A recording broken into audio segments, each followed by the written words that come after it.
Hoy, Fidel! Lumabas ka dyan! Oh, bakit po Mang Manuel? Ano po bang problema nyo?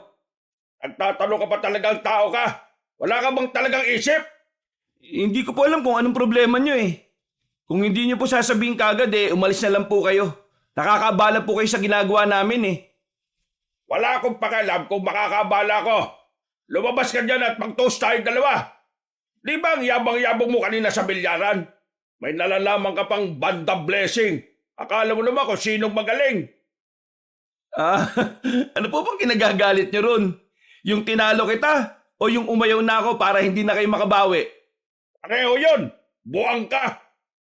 Kung nagalit kayo ron, pasensya na po. Laro lang naman yun eh. At saka wala namang pustahan. Kahit na walang pustahan, pinahiya mo ako sa mga kumpare ko. Di sa susunod, para hindi ho kayo mapahiya, dapat ginalingan nyo. Sinasabi mo bang hindi ako marunong magbilyar? Kayo po nagsabi niyan ha, hindi ako. Lumabas ka nga rito. Mag-toast tayo. Pwede naman kayong pumasok eh. Bakit pa ako lalabas? Ganun pala ha. Teka, ano ba nangyayari dito? Bakit na sumisigaw? Ito kasi kasawa mong hilaw eh. Napakayabang. Hoy, kilala ko si Fidel. Hindi yan mayabang. Kung hindi ka manalo sa kanya, bakit hindi mo nalang tanggapin? Maglaro ka na maglaro para mas lalo ka pang gumaling. Para sa susunod, matalo mo na itong si Fidel. Hindi yung para kang bata dyan na nagmamaktol kasi hindi ka pinagbigyan. Anong sinabi mong babae ka? Ang sabi ko, kahit na kailan, hindi ka mananalo sa asawa ko kung puro ka ganyan. Dinadaan mo lagi sa init ng ulot sa tapang-tapangan eh. Kapag itong asawa ko pumalag sa'yo, ewan ko na lang talaga kung hindi ka reyumahin. Abat, tarantado ka rin palang babae ka eh no? Hoy, umayos ka sa sinasabi mo ha. O bakit? Halika dito. Ano? Hindi na nakatiis sa matandang si Manuel. Pumasok na ito sa kanilang bakuran at agad na sinuntok si Fidel. Nailagan lamang ito ng lalaki dahilan para mawala ng balanse ang matanda at masubsob ito sa planggana na may nakababad na labahan. Hindi pa nakontento ang matanda. Muli itong bumangon. Akmang susuntukin ulit si Fidel pero nakailag na naman ito. Nasubsob na naman ang mukha ng matanda sa halamanan. Gigil na ito sa kanila.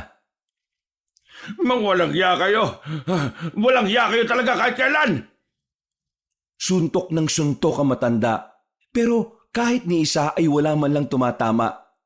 Dumating na nga lang ang mga barangay tanod at naawat na rin ito. Dinala sila sa barangay at sinubukang pagbatiin. Pero masyadong matigas sa matandang si Manuel. Galit pa rin ito sa kanila. Naunang umalis ang barangay at hindi man lang kumausap ng maayos sa opisyal ng kanilang barangay. Akala siguro na matandang yun makakaisa siya sa akin. Ang bagal-bagal niya kayong kumilos. Ang dali-dali ilagan ng mga suntok niya Ikaw naman kasi, alam mo naman pikon yung taong yun, nakipagbilyar ka pa talaga sa kanya. Naglalaro kasi kami kanina ni paring Marvin. Siya itong nakigulo Inago niya yung tako kay paring Marvin at kinalaban niya ako. Ako naman, syempre hindi ako papayag na binastos niya si paring Marvin. Kaya sa halip na sampalin o suntukin ko siya, tinalo ko na lang siya sa bilyar. Yung matandang yan, wala na talagang pinagkatandaan. Tumandang paurong ang loko. Maiba na tayo mahal. Yung mga maniba ayos na. Pinatay ko na yung apoy nun. Hindi ka ba sumilip dun sa likod bahay? Sisilip na nga sana ako. Ang kaso nga lang umepal naman itong si Mang Manuel. Ilako na natin yung sa baryo mamayang alas 5 Sana naman, maraming bumili sa atin Ilang araw na tayong matumal Mabuti na lang talaga nakapagbayad na tayo ng mga utang natin. Sana talaga.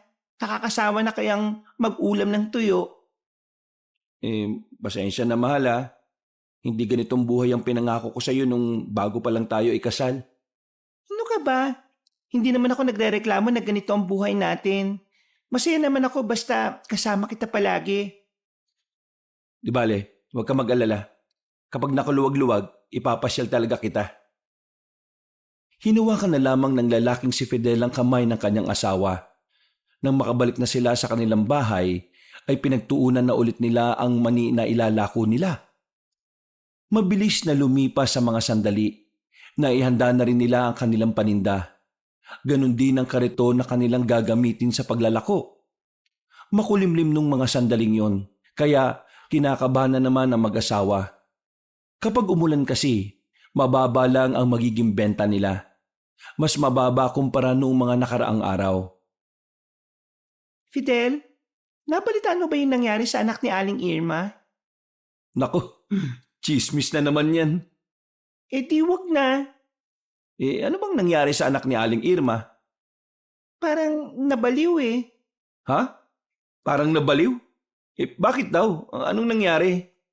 Ang chismis, galing daw kasi sa kabilang isla yung anak niya. Kasama yung mga kabarkada. Tapos, merong sinasabi tong anak niya. Meron daw silang nakitang maraming ginto sa islang yun. Ang kaso nga lang, hindi nila nakuha kasi meron daw nagbabantay na Na ano? Maniniwala ka ba sa sasabihin ko? Paano natin malalaman kung hindi mo sasabihin? Meron daw nagbabantay na aswang sa isla na yun. Ha? Aswang? Sigurado? Yan nga raw ang kwento ng anak ni Aling Irma bago daw yun masiraan ng ulo. Ngayon kasi hindi na raw makausap na maayos eh. Alam mo, matagal nang usap-usapan ng ginto sa islang yun eh. Pero wala akong narinig na kwento na may aswang na nagbabantay doon. Ang pagkakaalam ko lang, walang napunta doon kasi nga marami daw ahas doon. Hindi raw totoo na maraming ahas. Sabi-sabi lang yon ng ibang mga nakakaalam para kakaunti lang ang pumunta ron. Pero alam mo ano pa ang chismis? Yung ibang nagpakalat na maraming ahas doon, nagpunta doon sa isla. Hindi na raw nakabalik. Bakit anak ni Aling Irma at mga barkada nakabalik? Baka kasi hindi naman din nila masyadong pinasok yung isla. Ay nako, hayaan na natin yung mga yan. Ang titigas din kasi ng mga ulo ng mga kabataan ngayon eh. Akala mo kung sino na. Tapos ngayong nagkaroon sila ng problema, saan ang bagsak nila? Sa mga magulang din. Napatigil ang dalawa sa pagtutulak ng kariton nang mapadaan sila sa bahay ni Marvin. Ang kaibigan ni Fidel na wala namang ibang ginawa kundi ang mambabae. Sinasabi ko sa iyo layuan mo ang taong yan. Baka mamaya matuto ka pa mambabae dyan. Hindi naman kami pareho, mahal. Uy, pre! O pre, Balita ko kanina nasa barangay ka raw Nag-away ba kayo nito ni Linda? loko, si Mang Manuel ang kaaway ko kanina. Si Mang Manuel? Bakit? Sinugot ka talaga niya sa bahay niyo? Oo, akala ko nga rin nagbibiro lang siya nung nandun tayo sa bilyaran eh. Walang iyang matandang yan Kahit na kailan, pikon. Dapat sa kanya hindi na naglalaro ng bilyar Palibasa kasi tinalo mo, napaya siguro sa mga kasama niya. Hayaan mo na. Pero, pre, may gagawin ka ba mamayang 9:00? May okasyon kasi akong pupuntahan Baka lang pwede mo akong... Hindi pwede, Fidel. Magpapahinga siya ng mga ganong oras. Baka mamaya impluwensyahan mo pa itong asawa ko Uy, grabe ka naman, Linda. Hindi naman ako masamang tao, no? Hindi masamang tao pero ang dami mong babae. Anong tawag mo doon? Playboy! With a loving heart. Tumigil ka. Malaman-laman ko lang na isinama mo ito sa pambababae mo. Sigurado malilintikan ka sa akin. O pre, nagbabanta asawa mo Wala naman akong ginagawa Pasensya ka na pre, hindi ako pwede mamaya Sige na, enjoy ko na lang. At saka mamaya pagod na ako. Ipapahinga ko na lang din talaga yun. O sige na nga. Pabili na lang ako ng mani para matuwa sa akin si Linda. Matuwa? Isusumbong kita sa tunay mo kasintahan Uy, wag yan. Isa pa, hindi mo alam kung sino yung tunay. Natuwa na lamang ang lalaking si Marvin.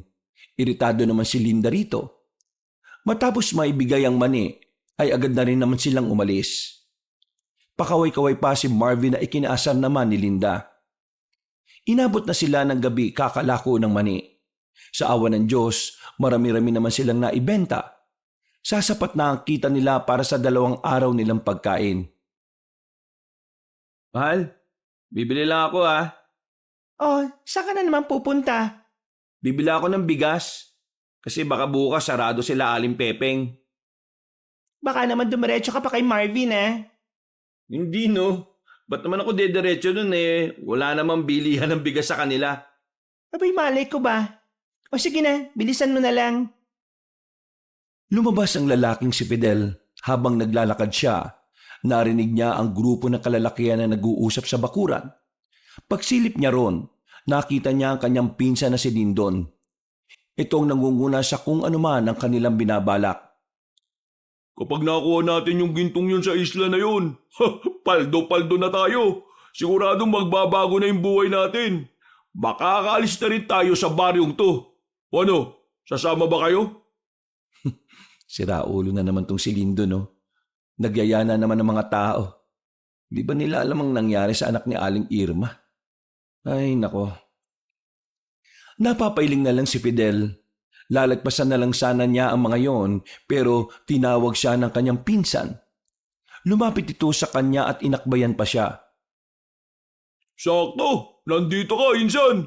Gusto mo bang sumama sa amin?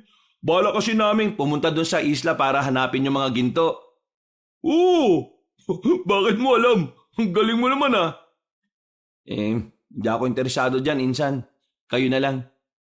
Kapag nakakuha natin ang gintong yun, hindi na kayo maglalako ng maninilinda. Yayaman na kayo. Sige na, sumama ka na. Para din naman to sa atin eh.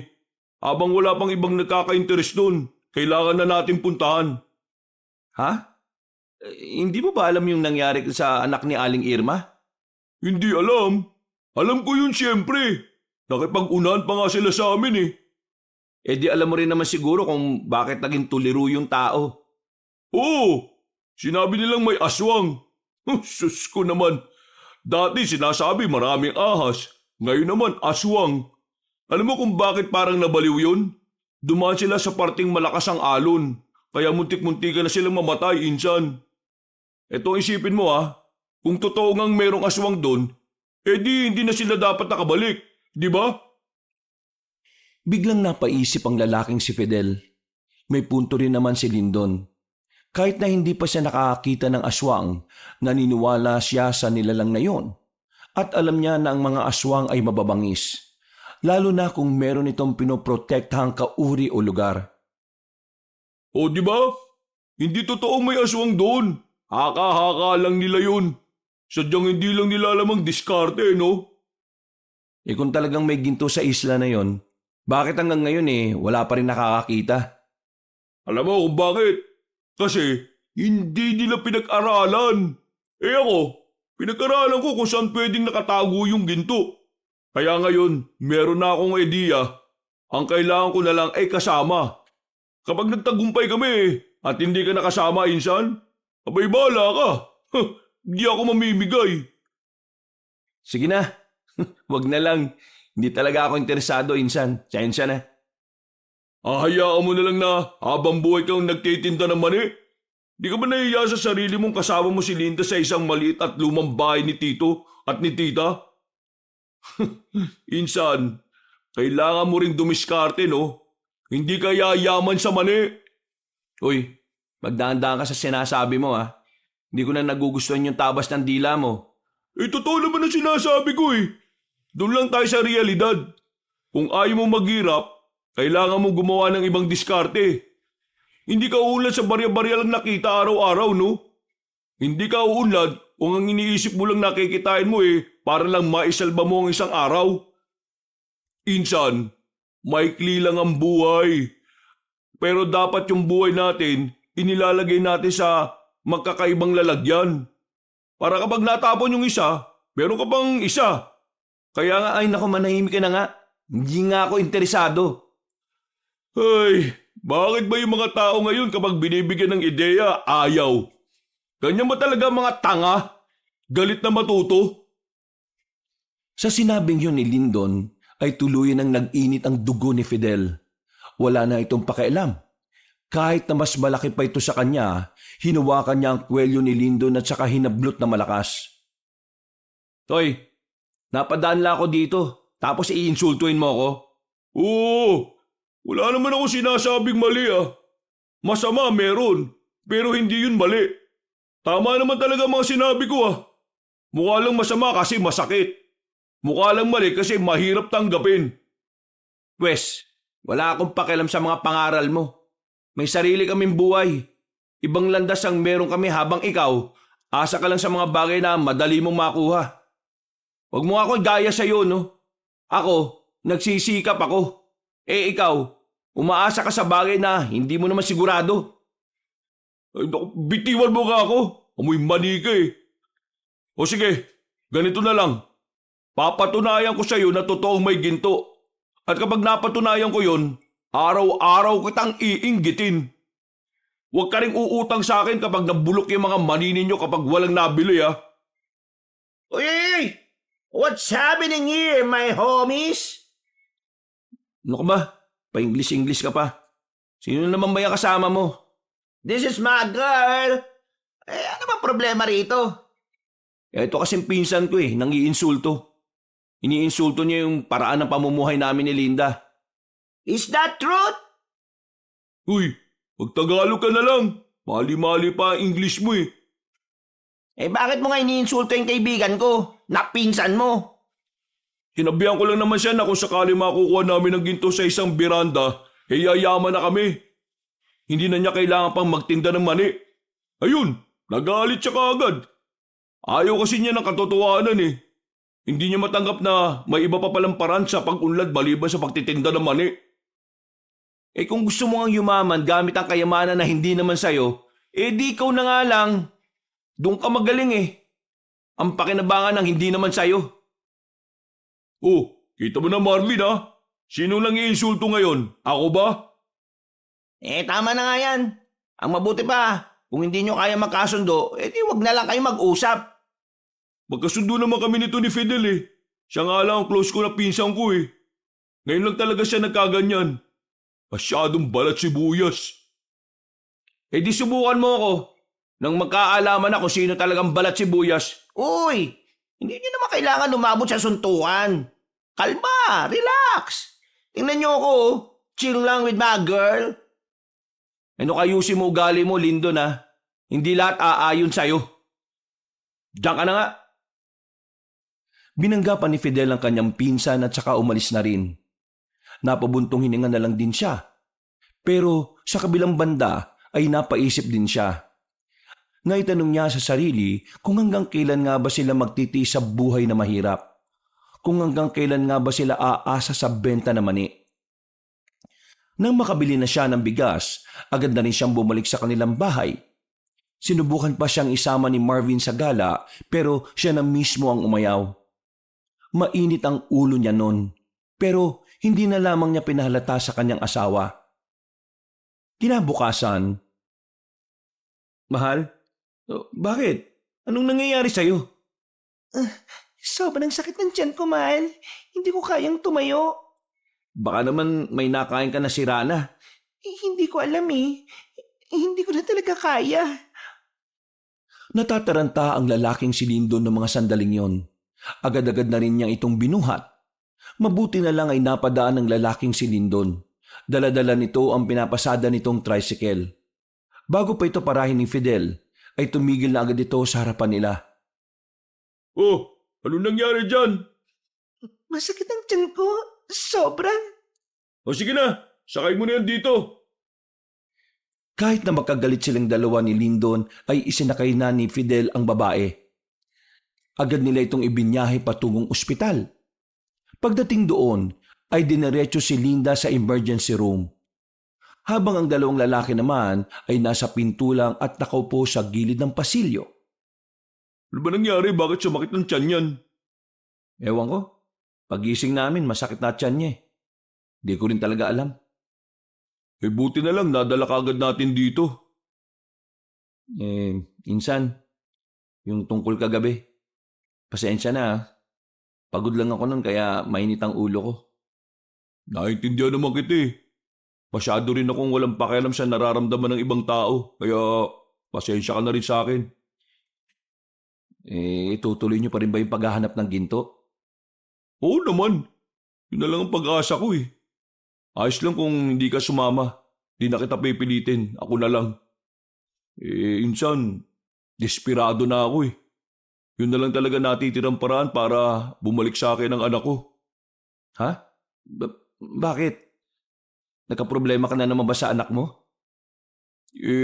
Tumutol yung biyenan ko na dalaw-dalawin ko si Bianca sa bayan. Ang sabi, saka ko lang daw madadalaw ang anak ko kapag kaya ko ng buhayin. Kapag may pera na ako.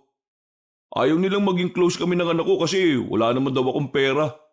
Di ko may bibigay yung gusto ng bata. Yan ba ang dahilan kung bakit desperado kang yumaman?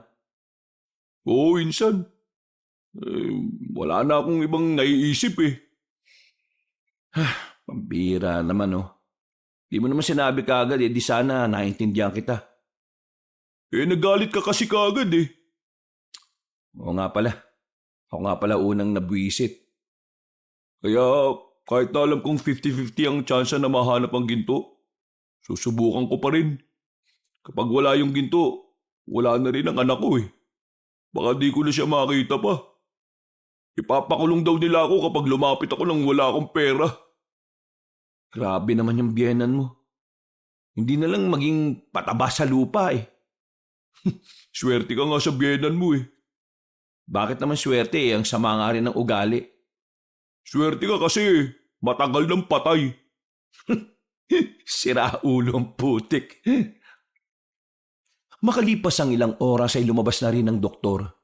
Binalita sa kanila nito na ang babaeng si Linda ay nakitaan ng bukol malapit sa bitukan nito.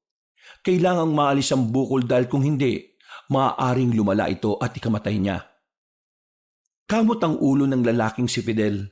Hindi niya alam kung saan siya kukuha ng malaking pera para maoperahan ang kanyang asawa. Hirap na nga sila sa pang-araw-araw na gastos, kailangan pa niyang dumiskarte. Wala na siyang alam na maaaring utangan. Lahat ng inutangan nila noon ay ayaw na silang pahiramin. Matagal na din kasi silang hindi nakakabayad. Diyos ko, saan naman ako hahanap ng ganung kalaking pera? Ay nako, nakakainis talaga oh. Kung kailan naghihirap kami, saka naman darating tong problema na to.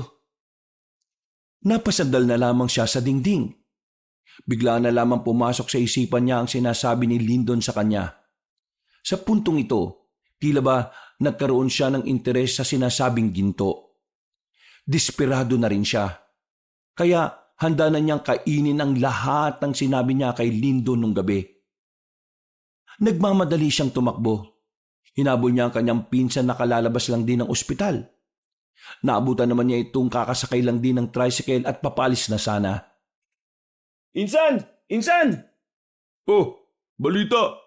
May sinabi na ba, doktor? Oo, nakausap ko na. May bukol daw malapit sa bitukan ni Linde. Kailangan maoperahan sa susunod na araw. Problemado ako. Hindi ko alam kung saan ako kukuha ng pera. Insan, yung bang sinasabi mong ginto, malaki ba talaga ang tsansa na totoo yan? Bakit? Sasama ka na ba? No choice ako eh. Kailangan ko ng pera. Kaya, sige na. Kakainin ko na lahat ng sinabi ko sa iyo kagabi. Basta, kailangan lang maoperahan si Linda. Ngayon, gusto ko malaman kung sigurado bang merong ginto talaga ron. Malaki ang tsansa na totoong tungkol sa ginto. Sabi kasi ng mga matatanda, nung panahon daw ng mga Hapon, isa ang isla na yun na pinag-iwanan ng yaman nila. Kaya malaki ang tsansa na totoo yun kasi totoo rin naman nagpunta ang mga Hapon dun eh. Meron pa nga watawat nila ron, di ba? Kung totoo yan, sige na, sasama na ako sa'yo. Kahit isang ginto lang, basta mapagamot ko lang si Linda, okay na ako. Hindi lang isang ginto makukuha natin dun, insan. Baka marami pa. Ano bang gagawin natin? O sige, ganito. Mamayang gabi, aalis kami. Magpaalam ka na kay Linda. Nako, di ako papayagan nun, no? Kaya ibang dahilan na lang ang sasabihin ko. Di, ilim na lang din natin. O sige, mamayang hapon, babalikan kita. Okay? Tinapik na lamang siya ng kanyang pinsan at saka pinandar na rin ang tricycle. Isang malalim na paghinga na lamang din ang kanyang nagawa. Naramdaman niyang tila sumasakit ang kanyang ulo. Napaupo na lamang din siya sa gilid. Maya-maya, pinuntahan niya ang kanyang asawa. Gising na si Linda.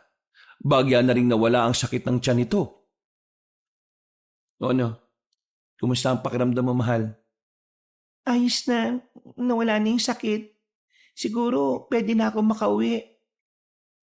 Mahal, ang sabi ng doktor, may nakitang bukol malapit sa bituka mo.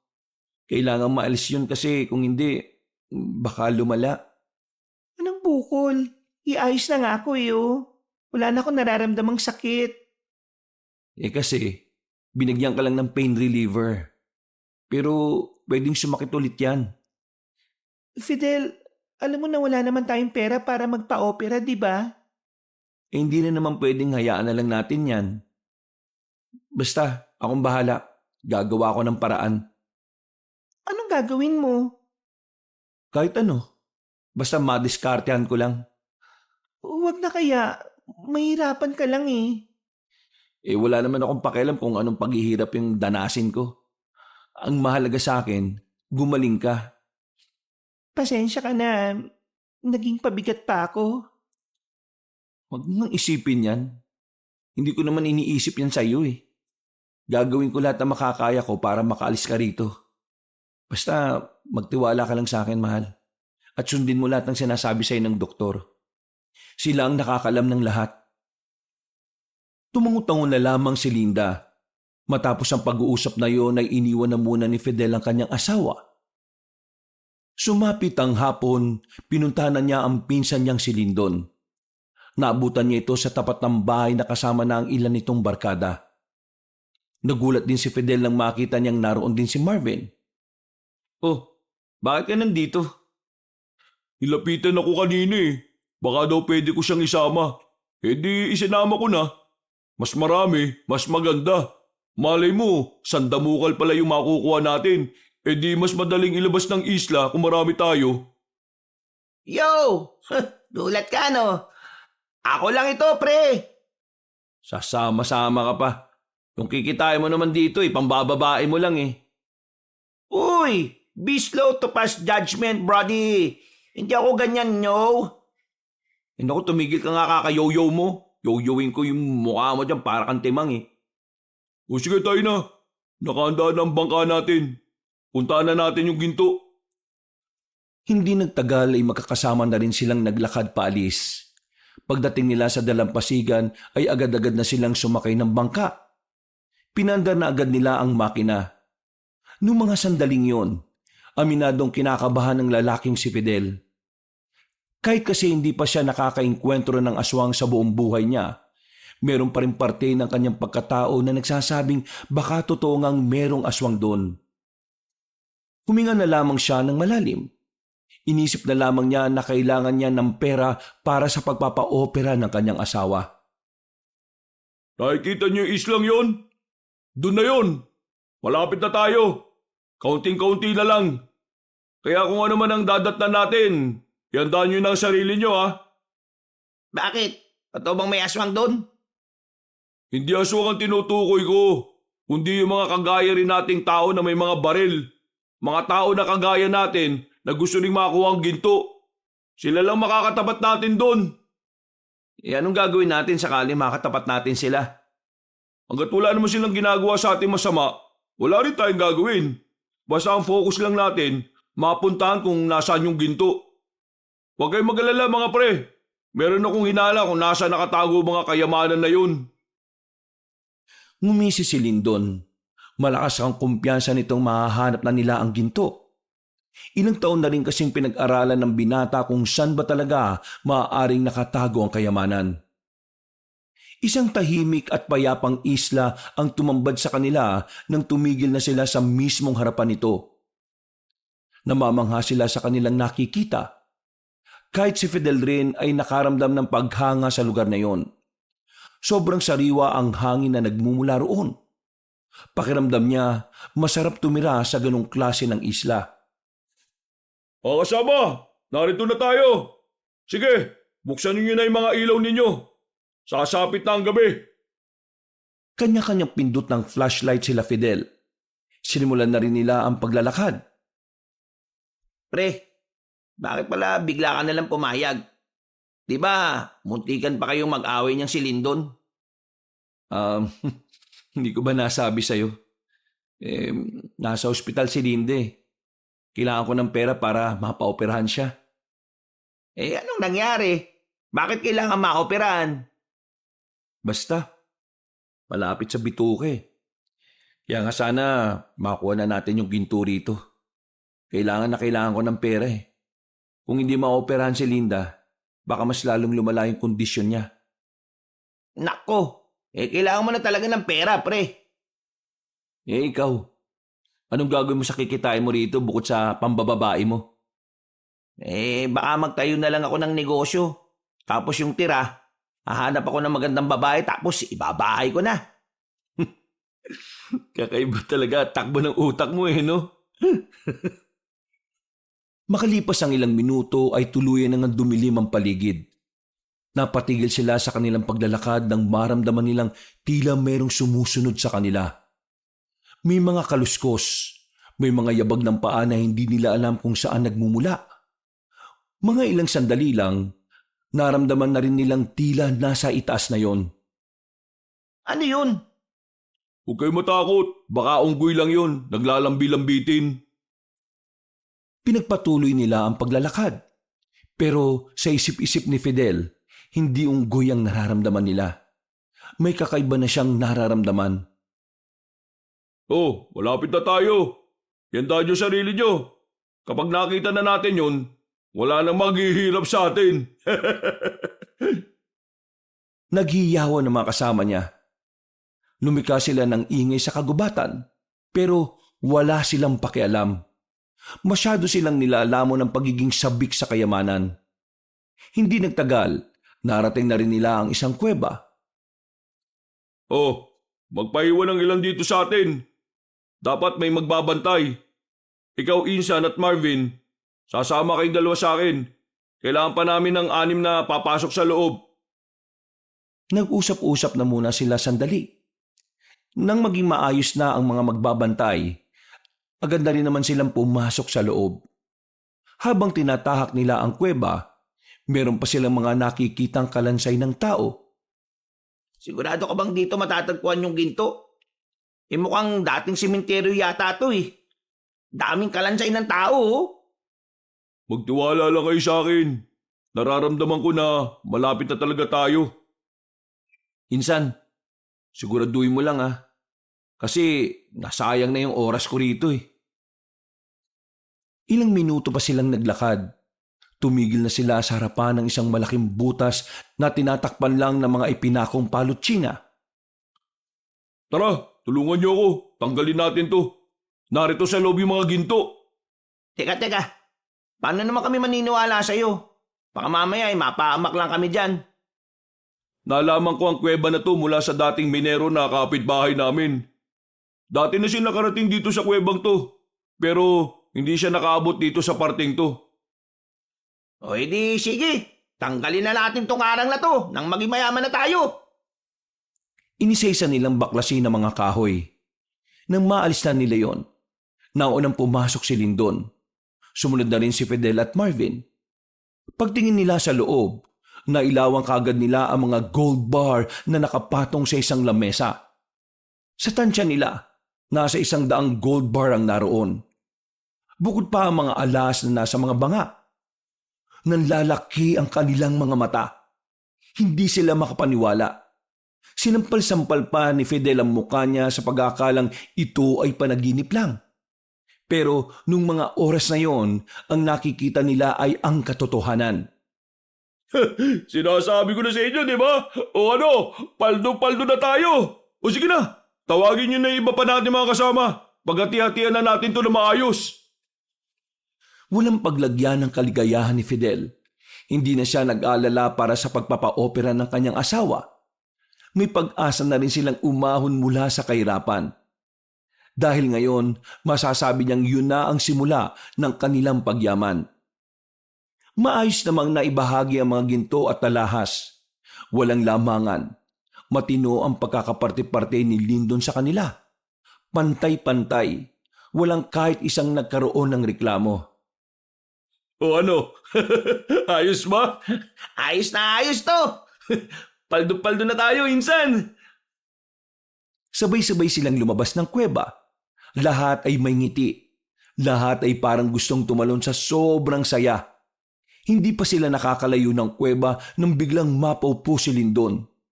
Nakahawak ito sa tiyan. Nagtataka naman ang mga kasama nila. O insan, bakit? Anong nangyari sa'yo? Sakit ng tiyan ko, insan! Matay!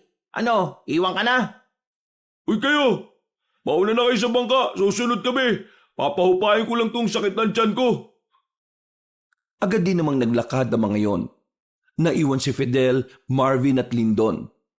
Nang makita na ni Lyndon na nakalayo na ang iba nilang kasama ay bigla itong tumayo na parang walang nangyari. Oh, akala ko ba masakit ang tiyan mo? Kunwari lang yun para mauna na sila. Eh bakit? Anong dahilan bakit kailangan nilang mauna? Meron pa akong ipapakita sa inyo. Huwag mo sabihin na may iba pang kayamanan na hindi mo sinabi sa mga kasama natin. Tumpak!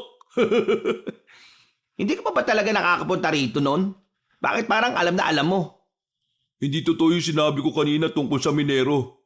Ang totoo, nakapunta na ako rito nung nakaraang taon. May kasama akong bangkero nun. Kaso, di rin naman kami nagtagumpay kaya umalis kami. Eh, bakit hindi kayo nagtagumpay? Eh ano, magtatanungan na lang ba tayo rito? O pupunta na natin yung sinasabi ko? Tara na nga, punta na natin. Bumalik na nga sila sa loob ng kuweba. Meron pa silang pinasukan na isa pang butas na hindi gaanong napansin ng iba nilang kasama. Nasa pinakadulong parte kasi yun at madilim. Pag-alis ni Lindo ng mga kahoy, nakita nila ang isang bangka na parang kasing laki lang ng garapon. Dito na nila nakita na mga diamante ang laman nito. Mga diamante pre, siguradong mas yayaman na tayo nito. Gagi ka pre, hindi ako makapaniwala sa mga nangyayaring to ah. Kailangan mo nang maniwala, pre. Kasi pag alis natin dito, ganap na talaga tayong mayaman. Pinagatian nila ang mga diamante. Patas at wala pa rin nakakalamang. Matapos yon, lumabas na rin sila sa kuweba. Buong akala nila ay makakalis sila ng mapayapa. Pero hindi nila alam na meron palang nag-aabang na kapahamakan. Hindi pa man sila nakakalayo sa kuweba, naramdaman na nila ulit ang mga kaluskos na nung una ay inakala pa rin nilang unggoy. Nung iniisip nyo, aswang? Tinatakot nyo naman mga sarili nyo eh. Biglang may malakas na pag-angil silang narinig. Nang marinig nila yon, sabay-sabay na silang napatingala. Sa puno ng nyog nang gagaling ang angil na yon. At nakita nga nila na tila merong tao na nakakapit doon. Lyndon, mali ka! Totoo mga aswang! Mukhang yung asungatang bantay sa isla na ito, insan. Aswang pala ah. Tignan natin. Pinahawak na muna ni Lindo ng bag niya kay Fidel. Dinukot nito ang baril na kanina pa nakalagay sa kanyang tagiliran. Pinaputukan niya ang nilalang na nasa taas ng nyog. Pero agad itong nakaalis doon. Narinig nilang muli ang malakas na angil ng aswang. Kaya naman inihanda na ni Lyndon ang kanyang baril. Insan, galit na yung aswang. Huwag kayo matakot, akong bahala. Nang biglang lumabas ang aswang, pinagbababaril yun ni Lyndon. Pero sa kasamaang palad, hindi naman yung tinamaan. Masyadong mabilis ang aswang na yon. Kailangan na nating mabante. Tara, abante na dali. Habang papalayo sila, sinusundan pa rin sila ng aswang. Tila kumukuha lamang yon ng tamang pagkakataon para umatake. Si Fidel naman, hindi niya maiwasang hindi kabahan. Kahit na inaasahan naman niya ang mangyayari, kinikilabutan pa rin siya. Ay, yung isang ginto, nalaglag ko! Iyaw mo na yan. Naku, sayang yun! Papalitan ko na lang, tara. Ayan na siya, dali. Pinagbababaril ni Lindo ng aswang nang lumitaw ito sa gilid nila. Muntikang mahablot ang lalaking si Marvin. Mabuti na lamang ay agad itong nahila ng dalawa. Pagsisisihan niyo ang ginawa niyo! Loko-loko! Marunong pala magsalita ang mga aswang!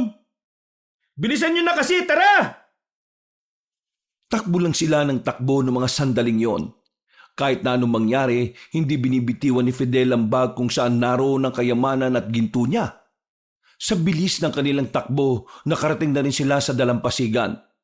Mabuti na lamang ay talagang hinintay sila ng mga kasama nila roon. Huwag na magtanong! Bilisan niyo na! Paandarin niyo na ang makina ng bangka! Dali! Nakahinga ng maluwagang tatlo ng tuluyan na nilang lisanin ang isla na yon. Hingal na hingal sila. Pero mas nangingibabaw ang kanilang kaba. Kahit si Lyndon, hindi rin maalis sa kanyang kalooban ng pangamba. Nang makabalik na sila sa kanilang baryo, kanya-kanya na silang naghiwalay ng landas. May ngiti sa mukha ng mga kasama nila. Pero silang tatlo, bakas pa rin ang kaba sa kanilang muka. Ang sabi mo walang aswang doon. Ano yun? Nangyari na. Wala namang magbabago kung magsisisihan pa tayo.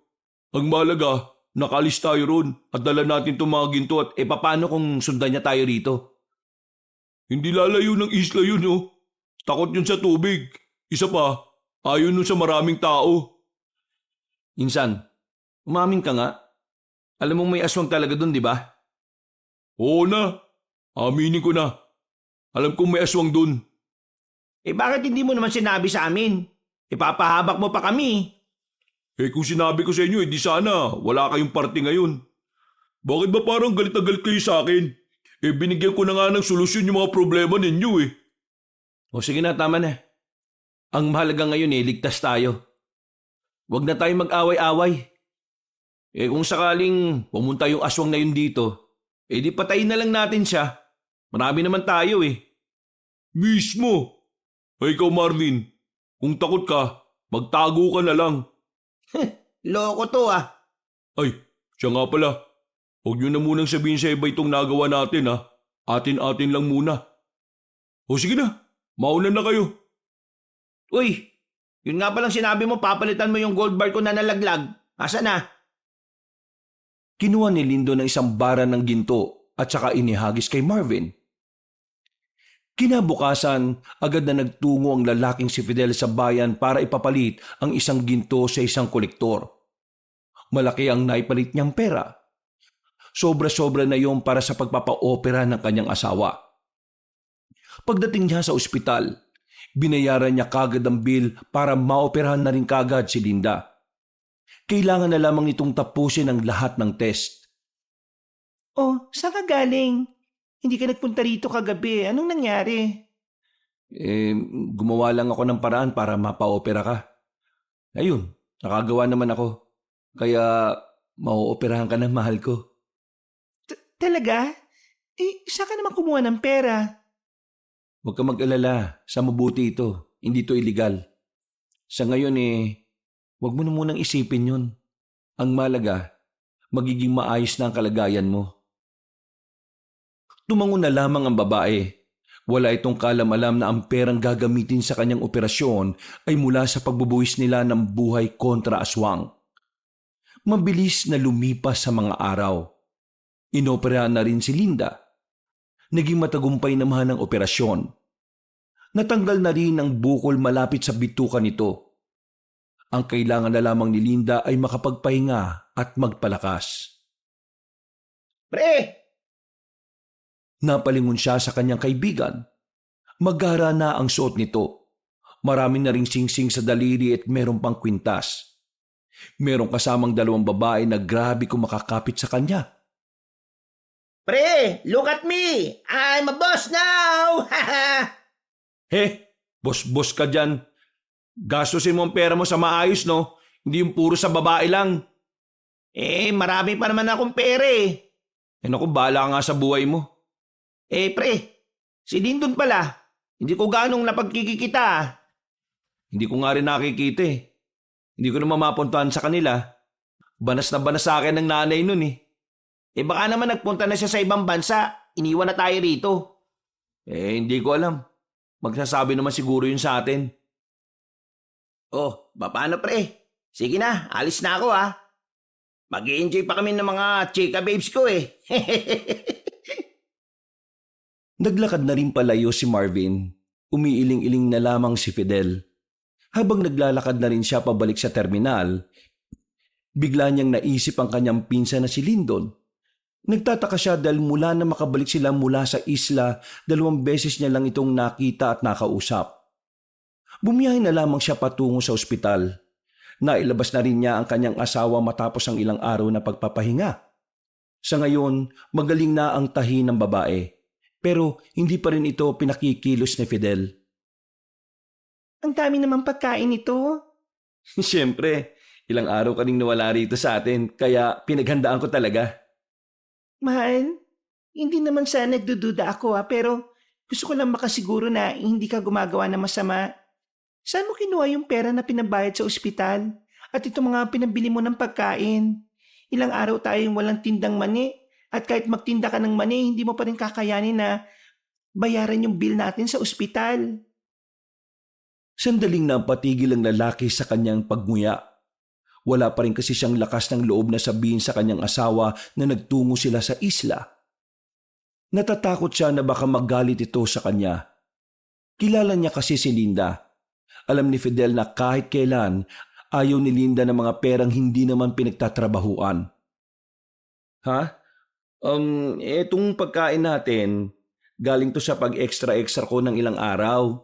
Yung bill naman sa ospital, nagpalakad ako kay Lyndon. Umutang ako sa kakilala niya.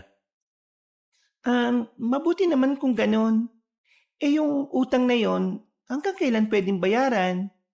Hindi naman nagmamadali. Kung kailan na lang daw ako makakapera.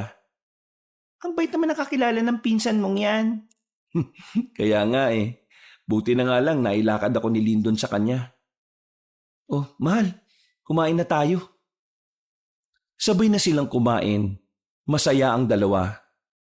Tamang kwentuhan lang. Tamang tawanan. Mga ilang sandali lang, nakaramdam na rin ng antok ang babaeng si Linda. Nauna na itong nakatulog. Sasamantalahin na niya ang pagkakataong yon para puntahan si Lyndon. Gusto niya kasing malaman kung ano ba ang nangyayari sa pinsan niya. 9:00 ng gabi noon. May mga tao pa naman sa mga bakuran, pero tahimik na ang buong paligid. Sa kasagsagan ng kanyang paglalakad, naramdaman niyang tila merong sumusunod sa kanya. Pero nang lingunin niya, wala naman siyang nakita. Ha? Sino yan? Tanong niya habang nakaharap sa gilid ng bahay. Naglakad siya papunta roon at sumilip. Wala naman siyang nakita. Binilisan na lamang niya ang paglalakad. Nang marating na niya ang bahay ni Lyndon, nagtago siya sa gilid. Pasilip-silip lang ang ginagawa niya. Iwas na iwas siya sa tiyahin niya. Mabuti na lamang ay biglang dumating ang kanyang pinsan. Agad niya itong hinila papunta sa may gilid. Uy, bakit? Saan ka ba naglalagi? Ngayon lang kita nakita. Sa bayan ako lagi. Nag-aasikasa ko nung mga itinatayo kong negosyo doon. Bakit ba?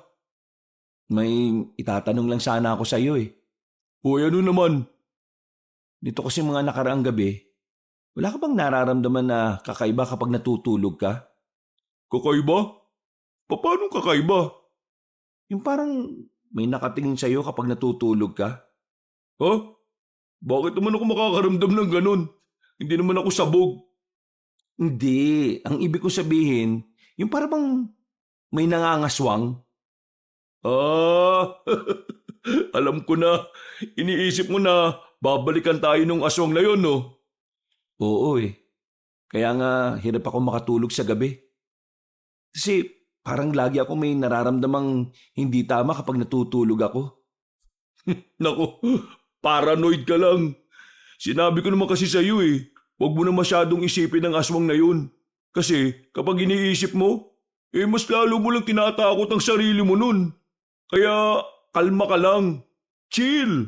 Madami ka ng pera eh. Isa pa nga ang problema ko.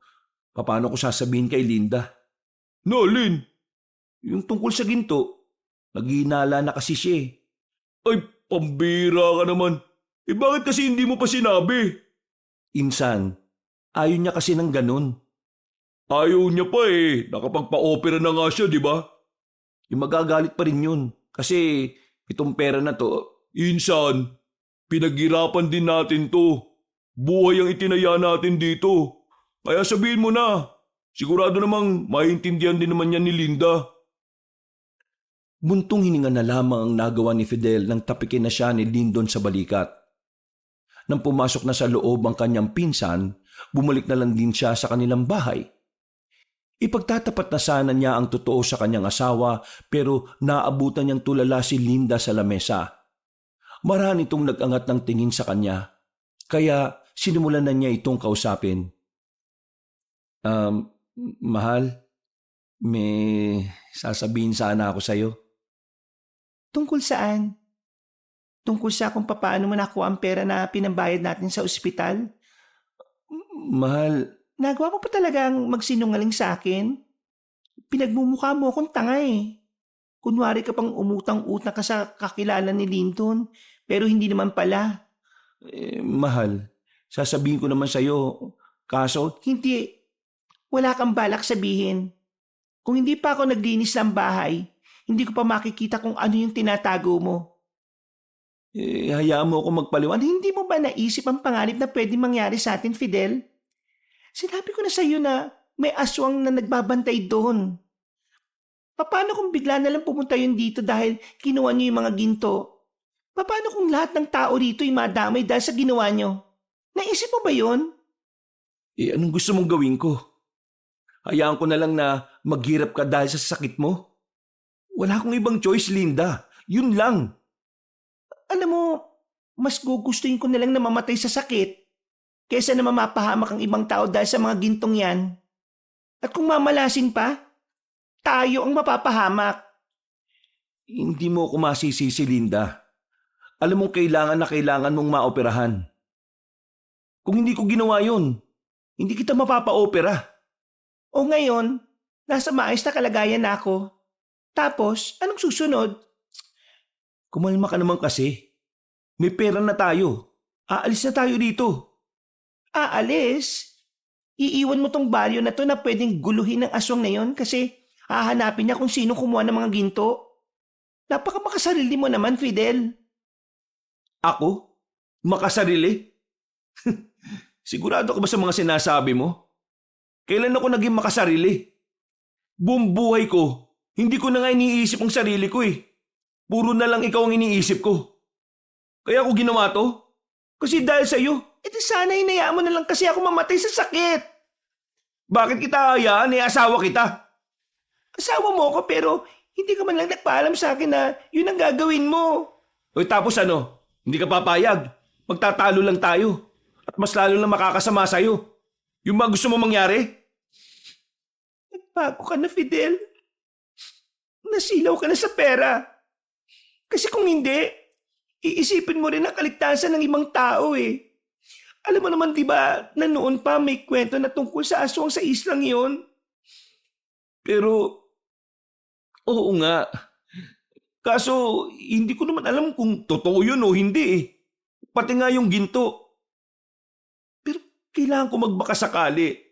Dahil gusto kong mabuhay ka. Gusto kong mapaoperahan ka. Pero naniniwala ka sa mga aswang. Ay nako, wala nang patutunguhan tong pag-uusap na ito. Basta ako, sinabi ko na kung ano ang totoo. Ayoko na. Anong ayaw mo na? Ayoko na sa'yo. Pakiramdam ko, magbabago ka pa sa susunod na araw dahil sa kayamanan na meron ka ngayon eh. Kaya ayaw ko na. Maghiwalay na tayo. Pwede ba, huwag ka nga magpadalos-dalos? Ayoko na talaga. Natatakot ako sa mga mangyayari. Sana hindi mo na lang ako pinaopera kung ang aabutan ko naman eh. Malaking gulo. Sabi ka kasi nang sabi ng ganyan eh. Masyado ka negatibo. Bitiwan mo nga ako. Ano ba? Bakit ka ba aalis? Hayaan mo ako. Doon na muna ako sa kapatid ko. Ayaw mo na kita makasama. Huwag mo akong pigilan, Fidel. Kasi kapag ako nainis, isusumo ko sa barangay na kinuha niyo mga ginto sa isla. Wala nang nagawa ang lalaking si Fidel sa mga oras na yon. Pinanood na lamang niya ang babae habang nag-iimpake ito. Hindi na lang din niya ito pinigilan. Sa isip-isip niya, kung sakaling dumating nga ang aswang sa baryo, mas mainam nang wala roon ang kanyang asawa. Aminado si Fidel na mali ang ginawa nila. Parang pagnanakaw din kasi yon. Ang pagkakaiba nga lang, wala nang nagmamay-ari ng ginto na pinaghati-hatian nila. Oh, bakit ba gabing-gabi na nandito ka pa? Uwi ka na sa inyo. Umalis si Linde. Nakipag-iwalay na sa akin. Ha? Bakit? Anong ginawa mo? Sinabi ko na yung tungkol sa ginto At nagalit pa talaga siya? Kahit yun yung nakatulong sa kanya? Basta, di niya naintindihan yun Nababahala kasi siya na baka biglang dumating dito yung aswang. Takot na takot kayo sa aswang. Pabira. Ang aswang ang dapat matakot sa tao, no? May gagawin ka ba? Inom tayo? Sagot ko na, dun sa amin. Talaga? O sige, tara na. Nagpakalunod sa alak ang lalaking si Fidel ng mga sandaling yon. Masama ang kanyang loob. Sa dami ng nainom niya, nakatulog na rin siya bandang 1:00 na madaling araw. Doon na rin nakitulog ang kanyang pinsan. Kinabukasan, ginising sila ni Marvin. Inalug-alug pa ang balikat nila kaya diretso bangon na sila. Uy, ano ba? Problema mo. Natutulog pa yung tao Ikaw talaga Bakit ba? Ano ba meron? Mga buwisit. Amoy alak iningan nyo Magulat ka mag-amoy gatas kahit alak ininom namin. Yung dalawa kasi natin kasama sa isla. Si Rigor at Jonjon. O ano? Di ba magkapatid yun? Ano ba nangyari doon sa magkapatid? Ayun, patay na. Namulagat ang mga mata ni Fidel at Lindo nang marinig ang sinabing yun ni Marvin. Tila nawala ang antok nila. Mga pre, yung aswang na nasa kagubatan, pumunta na rito. Ano? Uy, kaga-aga yusi mong biro mo Pero pinagsasabi mo. Ali kayo, dadali ko kayo kung nasaan yung magkapatid. Kahit wala pang hila-hilamos, agad na rin silang nagtungo sa nagkukumpulang mga tao. Merong mga pulis roon. May harang na rin kaya hindi na sila makalapit. Ayan, sila yan. Yang magkapatid. Pakinggan yung mga nasa paligid kung anong sinasabi. Aswang ang pumatay sa kanilang dalawa kagabi. Pre, kahit yung mismong tanod, nakita rin nila yung aswang Yung matandang mahaba ang buhok. Ganon din ba yung nakita natin sa isla? Buwisit ka. Sige, lakasan mo pa para malaman nila kung anong ginawa natin. Hinilan nila papalayo si Marvin sa mga tao. Buti na lang din ay walang nakarinig.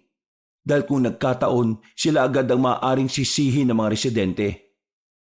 Ito na nga ba sinasabi ko, Lyndon Anong gagawin natin ngayon? Mukhang iisa-isay niya lahat ng nagpunta sa isla. Uy, umalma nga kayo. Kalma! Baka nakakalimutan nyo, marami na tayong pera. Pwede natin gamitin ang pera na yun para mapatay yung aswang na yun. Paano nga? Sige nga. Di bumuo tayo ng grupo. Babayaran natin yung mga tao makakasama natin para lang mapuksa yung aswang na yun. Kapag napatay natin ang aswang, magmumukha pa tayong bayani sa mga mata ng tao. Sira ulo ka talaga no? Naisip mo pa talaga magpasikat, no? Basta wala kayong pagsasabihin na kahit na sino Dito lang kayo. Hahanap na ako ng mga magiging kasama natin sa pagtugis ng aswang. Dali-daling naglakad ang lalaking si Lyndon palayo. Naiwan si Fidel at Marvin sa gilid ng kalsada. Baka sa kanilang mukha ang pangamba. Noong mga sandaling yon, napagtanto ni Fidel na tama nga ang kanyang asawa. Nangyayari na ang kinatatakutan nila. Bumalik si Fidel sa kanyang bahay. Gusto na sana niyang umalis doon. Ang kaso, nag-aalala siya na baka bigla na naman bumalik si Linda. Kaya kahit na kinakabahan siya, mananatili siya sa bahay na yon. Magagamit din kitang itaka. Umanda sa akin yung aswang na yan. Mabilis na lumipas sa mga oras. Mag-isa lang siya sa bahay. 6:00 pa lang ng gabi, wala na agad tao sa labas. Tahimik na rin ang buong paligid. Maagang nagsipasukan ng mga residente sa loob ng bahay dahil na rin sa sunod-sunod na pagkamatay ng mga kalugar nila. Papasok na sana ulit siya sa loob ng bahay nang biglang may matandang lalaki na nagsalita sa tapat ng kanilang bahay. Nung una, inakala ni Fidel na napadaan lamang ang matandang yon, kaya hindi na lang sana niya papansinin. Kaso, bigla itong nagsalita. Magandang gabi. Sino po kayo? Topper ang pangalan ko. Pwede mo naman akong tawagin na Topper. Anong kailangan nyo? Kailangan ko. Kailangan kong maligel. Hindi ako yung dapat mong singilin. Dahil wala naman akong utang sa'yo at hindi kita kilala. Pwede ba umalis ka na? Naabala mo lang ako eh. Magbabayad kayong lahat. Ano?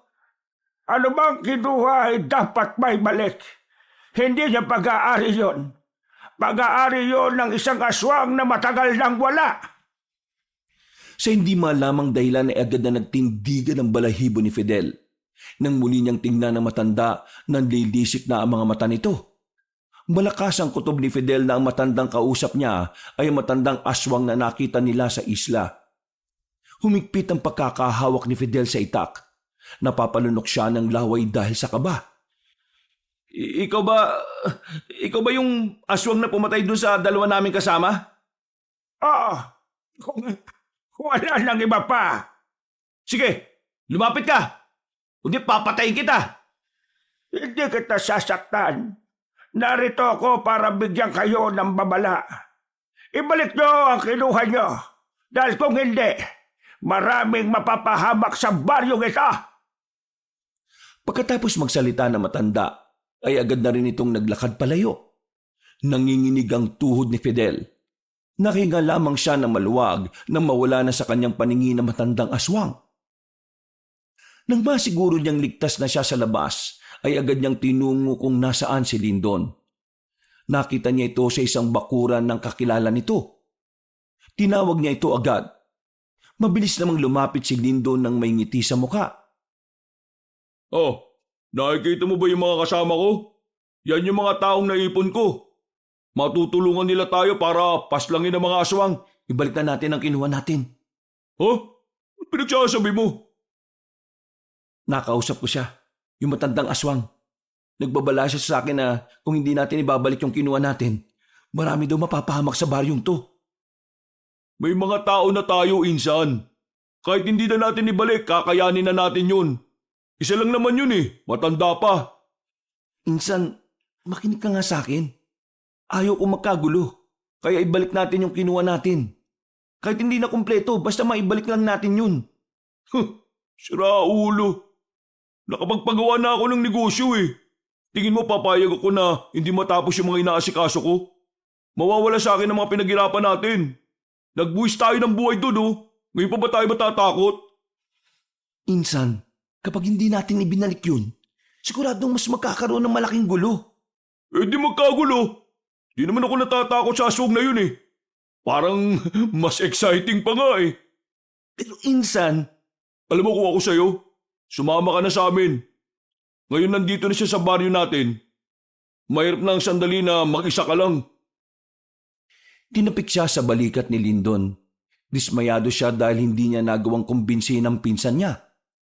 Hanggang sa makabalik na siya ulit sa kanilang bahay, tila tuliro pa rin ang utak niya. Nagiging tamang hinala na rin siya.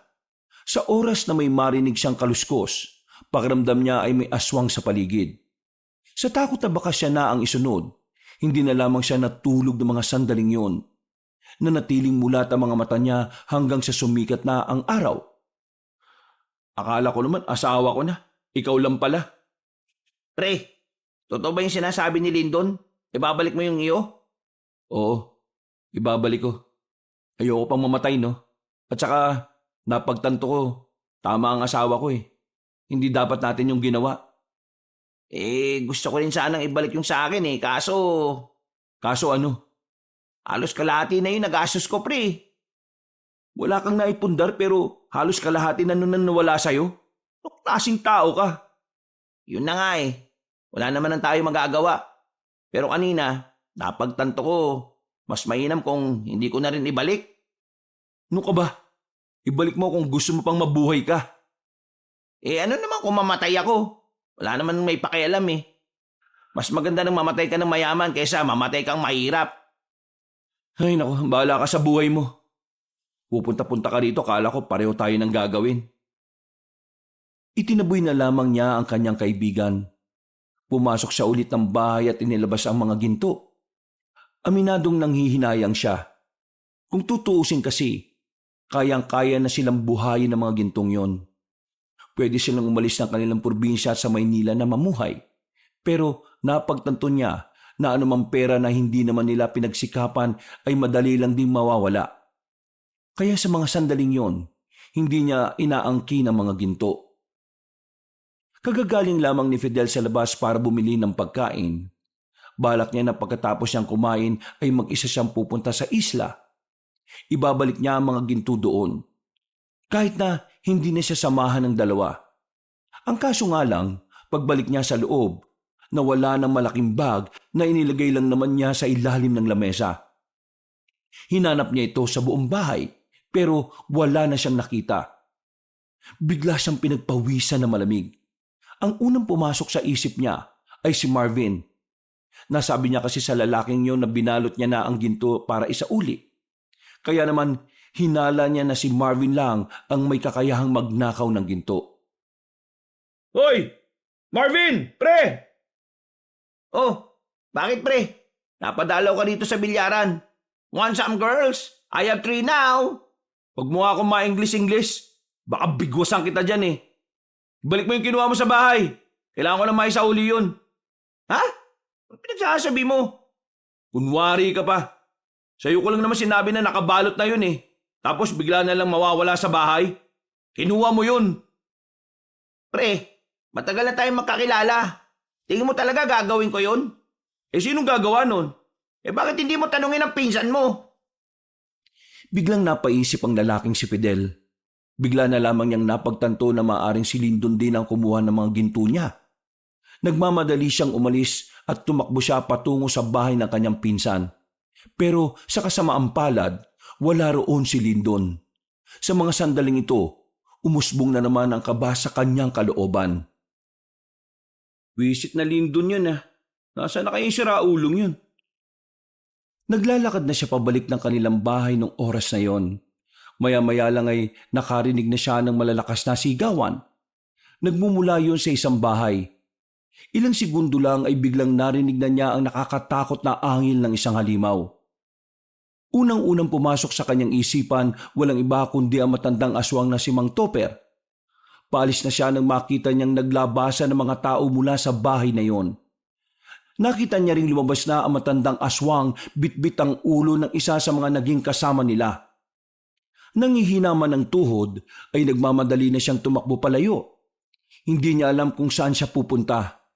Ang alam niya lang ay hindi siya maaaring umuwi sa kanilang bahay.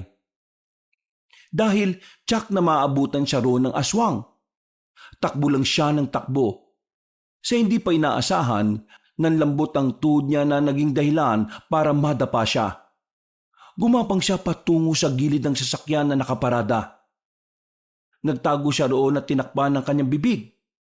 Kahit na hingal, pinipilit niyang limitahan ang kanyang paghinga. Alam kong nandiyan ka. Kaya wala ka lang dahilan pa para magtago dyan. Mamili ka.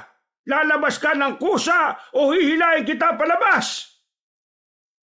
Takot na takot ang lalaking si Fidel.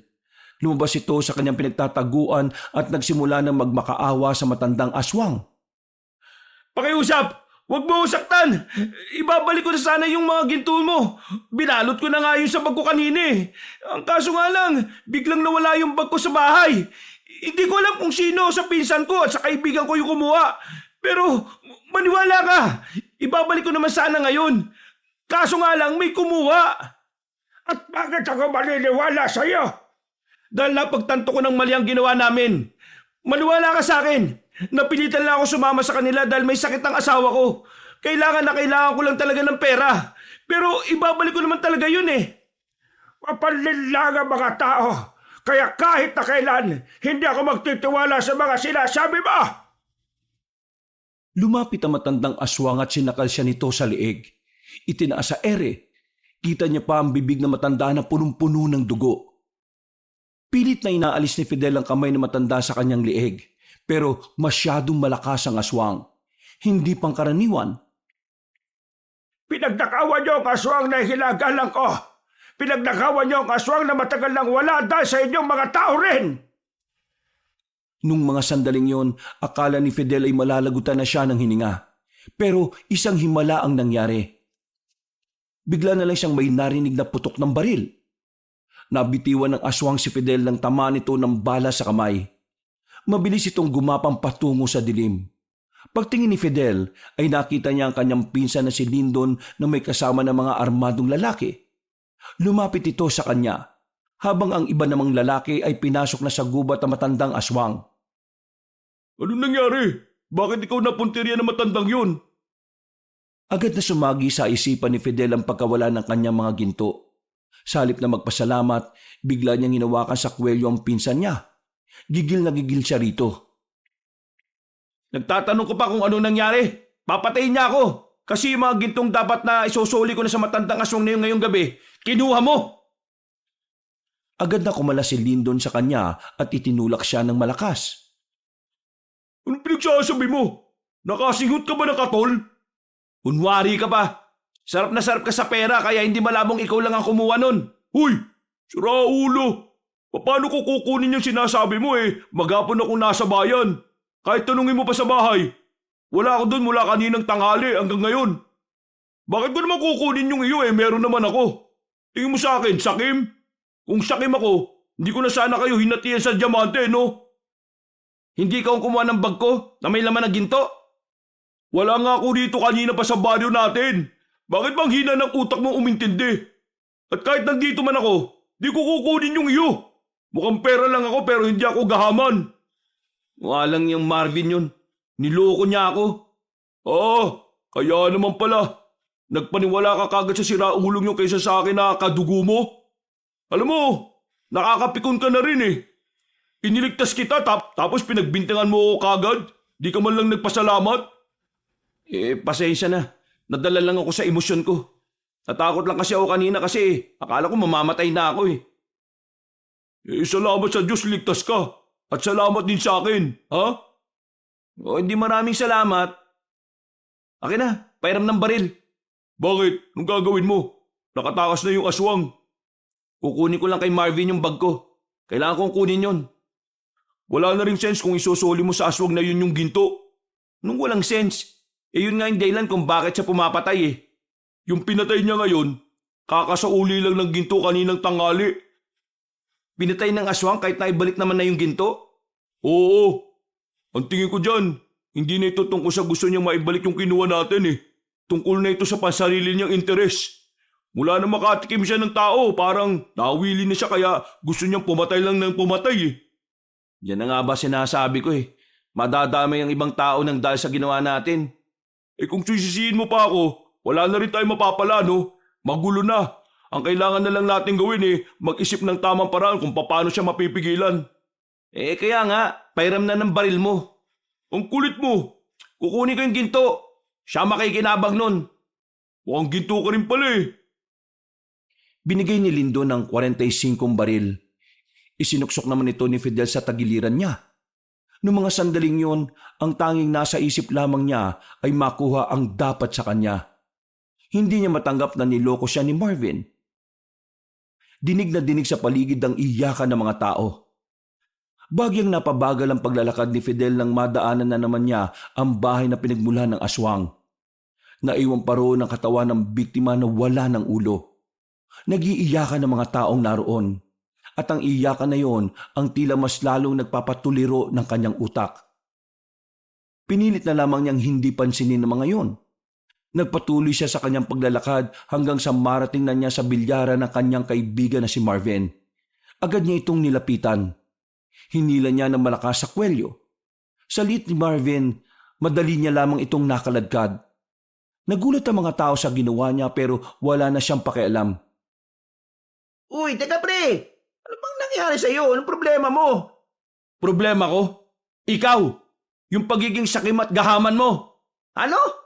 Teka. Ano ba pinag-uusapan natin dito? Ikaw ang kumuha ng mga ginto ko sa bag ko! Ha? Natanong mo na ba yung pinsan mo? Oo, at hindi siya kumuha nun dahil maghapon siyang wala rito sa atin. Teka nga. Bitiwan mo nga muna ako. Pagbitiw ni Fidel sa kanyang kaibigan ay bigla na lamang itong tumakbo na mabilis. Agad niya itong hinabol. Nakarating na sila sa dulong parte ng kanilang baryo. Dito na naisipan ni Fidel na bunutin ang baril. Nagpaputok siya sa taas. Napatigil naman ang lalaki. Sige, subukan mong gumalaw. Hindi ako magdadalawang isip na paputokan ka. Grabe. Dumating ka na sa putong kaya mo nang pumatay para sa kayamanan? Oo, kasi traitor at gahaman ka. Itinuring pa naman kitang tunay na kaibigan, pero ginawa mo to sa akin. Tama lang pala ang asawa ko na hindi ka samahan Kasi hindi ka naman totoong tao sa akin. Fidel naman. Huwag ka naman magdrama ng ganyan. Hindi na bumabagay sa iyo, no? Baba mo na yung baril mo. Ibabalik ko naman sa iyo yung kailangan mo Ibababa ko lang tong baril kapag nakita ko yung para sa akin. Okay, sige. Halika, sumunod ka sa akin. At ibibigay ko sa iyo yung gusto mo. Nauna nang naglakad ang lalaking si Marvin. Dulong-dulo ang bahay nito kaya habang tumatagal, paunti na ng paunti ang mga bahay na nadaraanan nila. Hintay mo ako rito sa labas. Kukunin ko lang sa loob. Wala na akong tiwala sa iyo, no? Sasama ako sa loob. Ulit naman, bahala ka. Maraan na sinundan ni Fidel ang lalaki habang nakatutok pa rin ang baril nito sa ulo ni Marvin. Pagpasok nila sa loob, nakita na niya ang bag niya na kung saan laman nito ang mga ginto. Akmang lalapitan na sana ni Fidel yon nang biglang binangga siya ni Marvin. Nakipag-agawan ito ng baril sa kanya. Nakarating sila sa labas at dumating sa puntong nasa ibabaw na ni Fidel ang lalaki. Bakit ba kasi ayaw mo na lang bigay sa akin kung ibabalik mo na lang din pala?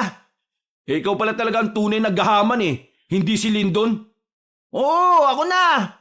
Ikaw lang naman tong tanga-tanga na hindi marunong makaramdam Nanlalaki ang mga mata ni Fidel nang maagaw na sa kanya ni Marvin ang baril niya. Nandidisik ang mga mata ng lalaki habang nakatutok ito sa kanya. Sa sandaling ito, hindi na maiwasan ni Fidel na hindi kabahan. Ano? Mamili ka na lang ngayon. Yung mga kayamanan o yung buhay mo? Wag mong gawin yan. Wow! Tapos ngayon biglang bumait ka. Parang kanina lang, ang tapang-tapang mo pa. May nalalaman ka pang ipuputok ko to. Pero wala ka rin naman pala. Ikaw ang tunay na duwag. O sige na, iyon na yung ginto. Wag mo na lang akong patayin. Madali ka naman pala kausap Ang kaso nga lang, akong mahirap kausap. Akala mo bubuhayin pa kita? Marvin, pre, meron tayong pinagsamahan. Mga bata pa lang tayo, magkakilala na tayo. Yun lang ang isipin mo. Pre, pagdating sa kayamanan, walang kaibig-kaibigan. Pamilya ko nga, pinalayas ko Kaya, sino ka ba para maging mahalaga sa akin? Wala ka nang halaga sa akin, no? Tunay ka kasabihan nila. Binabago ng pera at kayamanan ng ugali ng tao. Oo, totoo nga yun. O sige, kung kaya mo akong patayin, kalibitin mo na yung gatilyo na yan. Oo ba? Kalibitin ko talaga. Nang bigla na lang may narinig silang angil ng aswang. Ha? Ano yun? Malamang, aswang yun. Hindi mo ba alam na... Hindi na naituloy ni Fidel ang sasabihin niya nang biglang lumitaw na ang matandang aswang na si Mang Topper. Pinagbababaril ito ni Marvin. Ang kaso nga lang ay hindi niya ito natamaan. Tinamantala na ni Fidel ang pagkakataon para pumasok sa bahay at kinuha ang bag niya. Paglabas niya, nakita niyang nabitiwan na ni Marvin ang baril. Inaamba-ambahan na lamang ang matandang lalaki. Gusto na sana niyang umalis pero sa kabila ng pagiging siraulo ni Marvin, naisipan pa rin niya itong tulungan. Mabilis niyang kinuha ang baril dahil malapit lang din naman ito sa kanya. Hindi na siya nagdalawang isip na paputokan ng matanda. Sa pagkakataong yun, tinamanan niya ito sa balikat. Dahilan para magtago ulit ito. Binaril na yan kanina ni Lyndon. Medyo mahina-hina na yan. Halika na! Ano bang tinitingin-tingin mo dyan? Sabay silang tumakbo palis ng mga sandaling yon. Nang makalayo na sila ay nagtago na muna sila sa gilid ng tricycle. Hindi naman makapaniwala ang lalaking si Marvin dahil sa kanyang ginawa. Bakit mo pa ako niligtas? Kasi hindi ako kagaya mo. Kaya kitang tutukan ng baril pero hindi ko kayang iputok yun. Hindi tayo pareho, Marvin. Natamimi na lamang ang binatang si Marvin. Maya-maya lang din ay umalis na rin sila roon. Sakto naman na nakakasalubong nila ang pinsan niyang si Lyndon. Oh, nakakuha mo na pala yung bag mo. Tuluyan na natin to si Marvin, sira ulo tong taong to eh. Wag, di natin kailangan gumaya sa kanya. Ikaw, Marvin, nasa sayo na yan kung tatraydorin mo pa rin kami. Salamat ka, mabait tong pinsan ko. Kasi kung ako lang ang tatanungin, tinapos na kitang loko ka eh. Bumuntong hininga na lamang ang lalaking si Fidel. Nung gabing yun ay rumonda sila sa buong baryo nila. Ang kaso nga lang ay hindi na nila nakita pa ang aswang na si Topper. Tumungo na lamang sila sa ginawa nilang tambayan sa abandonadong paaralan. Malapit lang din yun sa kanilang baryo. Itong hideout. Yung mga kasama ko, binayaran ko lahat yan para lang tulungan ako mapatay yung aswang na yun. Talagang kinarir mo to, ha? Oo, kasi ayaw ko mamatay. May 2 tama na yung aswang. Mas maganda sana kung mahahanap natin siya agad bukas para kahit papano hindi siya ganong kabilis at kalakas. Pero itong si Marvin, wala ba talaga tayong gagawin dito? Kanina pa ako kating-kating bugbugin to eh. Biruin mo, hinatian na nga siya ng yaman na nakakuha natin sa visit na islang yun. Nagawa pa niya talagang maging gahaman. Pag-aawayin mo pa kami magpinsan, gago tong Marvin na to ah.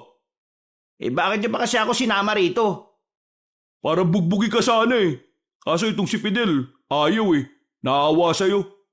Kina mo ginawa mo. Mabuti sa'yo yung tao. Ikaw lang yung siraulo. Napapailing na lamang ang lalaking si Marvin. Nung gabing yon, hindi na muna pinayagan ni Lindo ng 2 na bumalik sa bahay.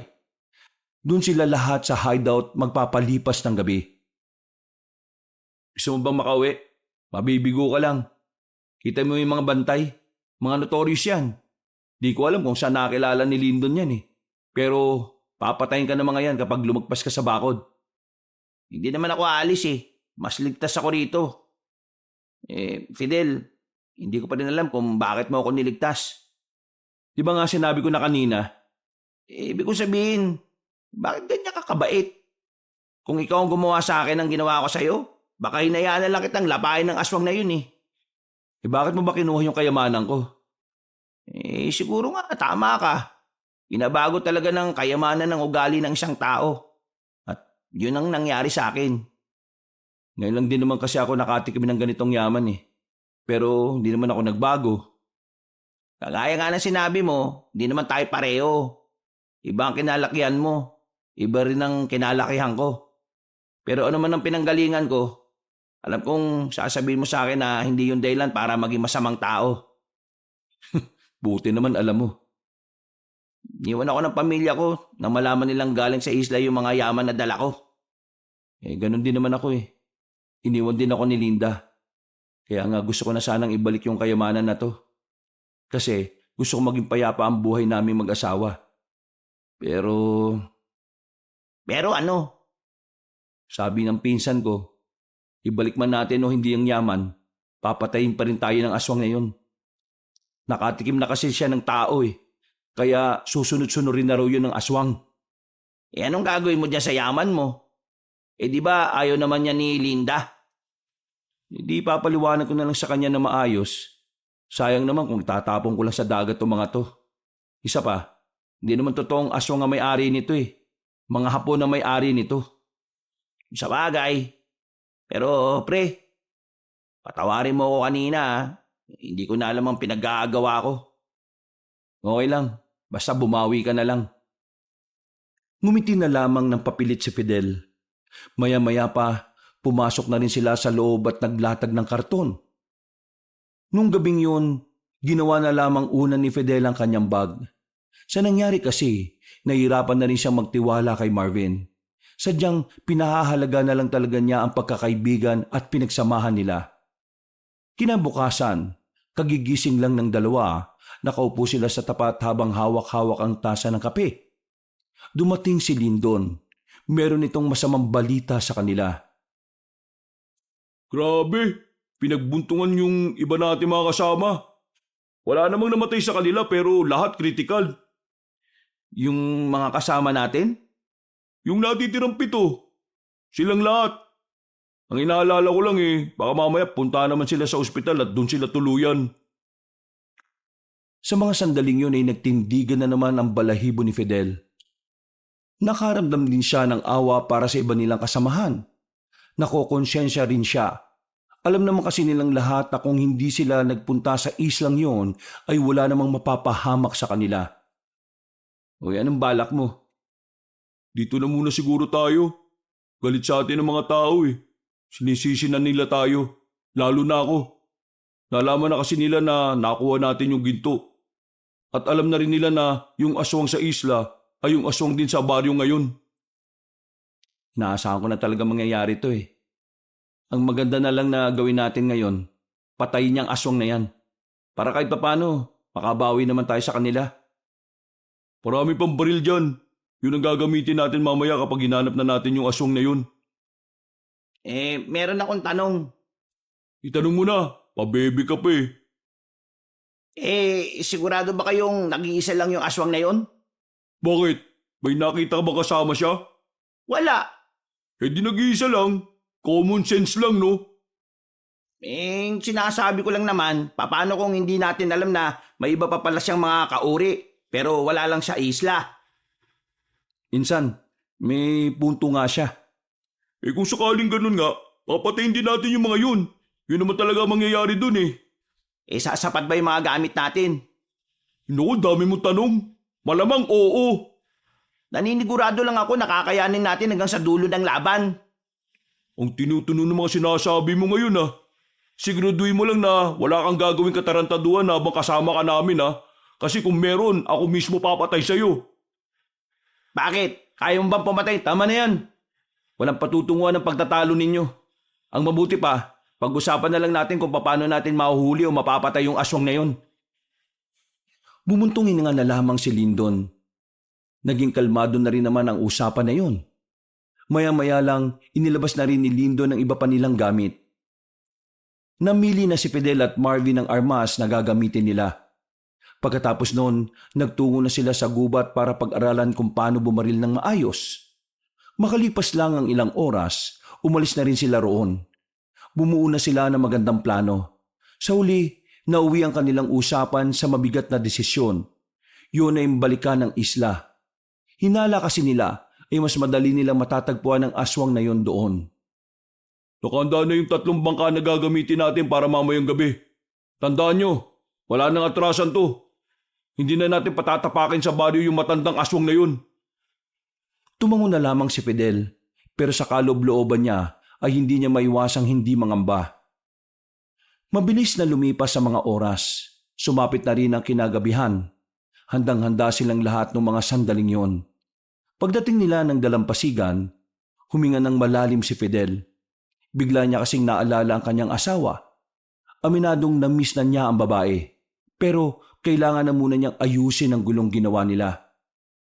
Habang naglalayag sila sa katubigan, nakita nilang may usok mula sa isla na kanilang pupuntahan. Dahil dito, inihanda na nila ang kanilang mga dalang baril. Hindi nagtagal, nakatapak na rin sila sa isla. Kailangan natin maghiwa-hiwalay para mas madali nating mahuli yung lintik na yun. 3 grupo. Kaya naman, di ba? Kami, dito sa gitna. Yung 2 grupo sa magkabilang gilid. Fidel at Marvin, sumama kayo sa amin. Tinumbok ng grupo nila Lyndon ang gitnang bahagi ng isla. Gamit ang kanilang malalaking flashlight, nakikita nila ang kanilang dinadaanan. Tahimik lamang silang iniinspeksyon ng bawat madaanan. Palingon-lingon sa gilid at sa likod. Wala silang makitang kakaiba, pero nanatili pa rin ang pangamba. Hindi sila nagiging kampante lalo na't balwarte ng aswang ang kanilang pinuntahan.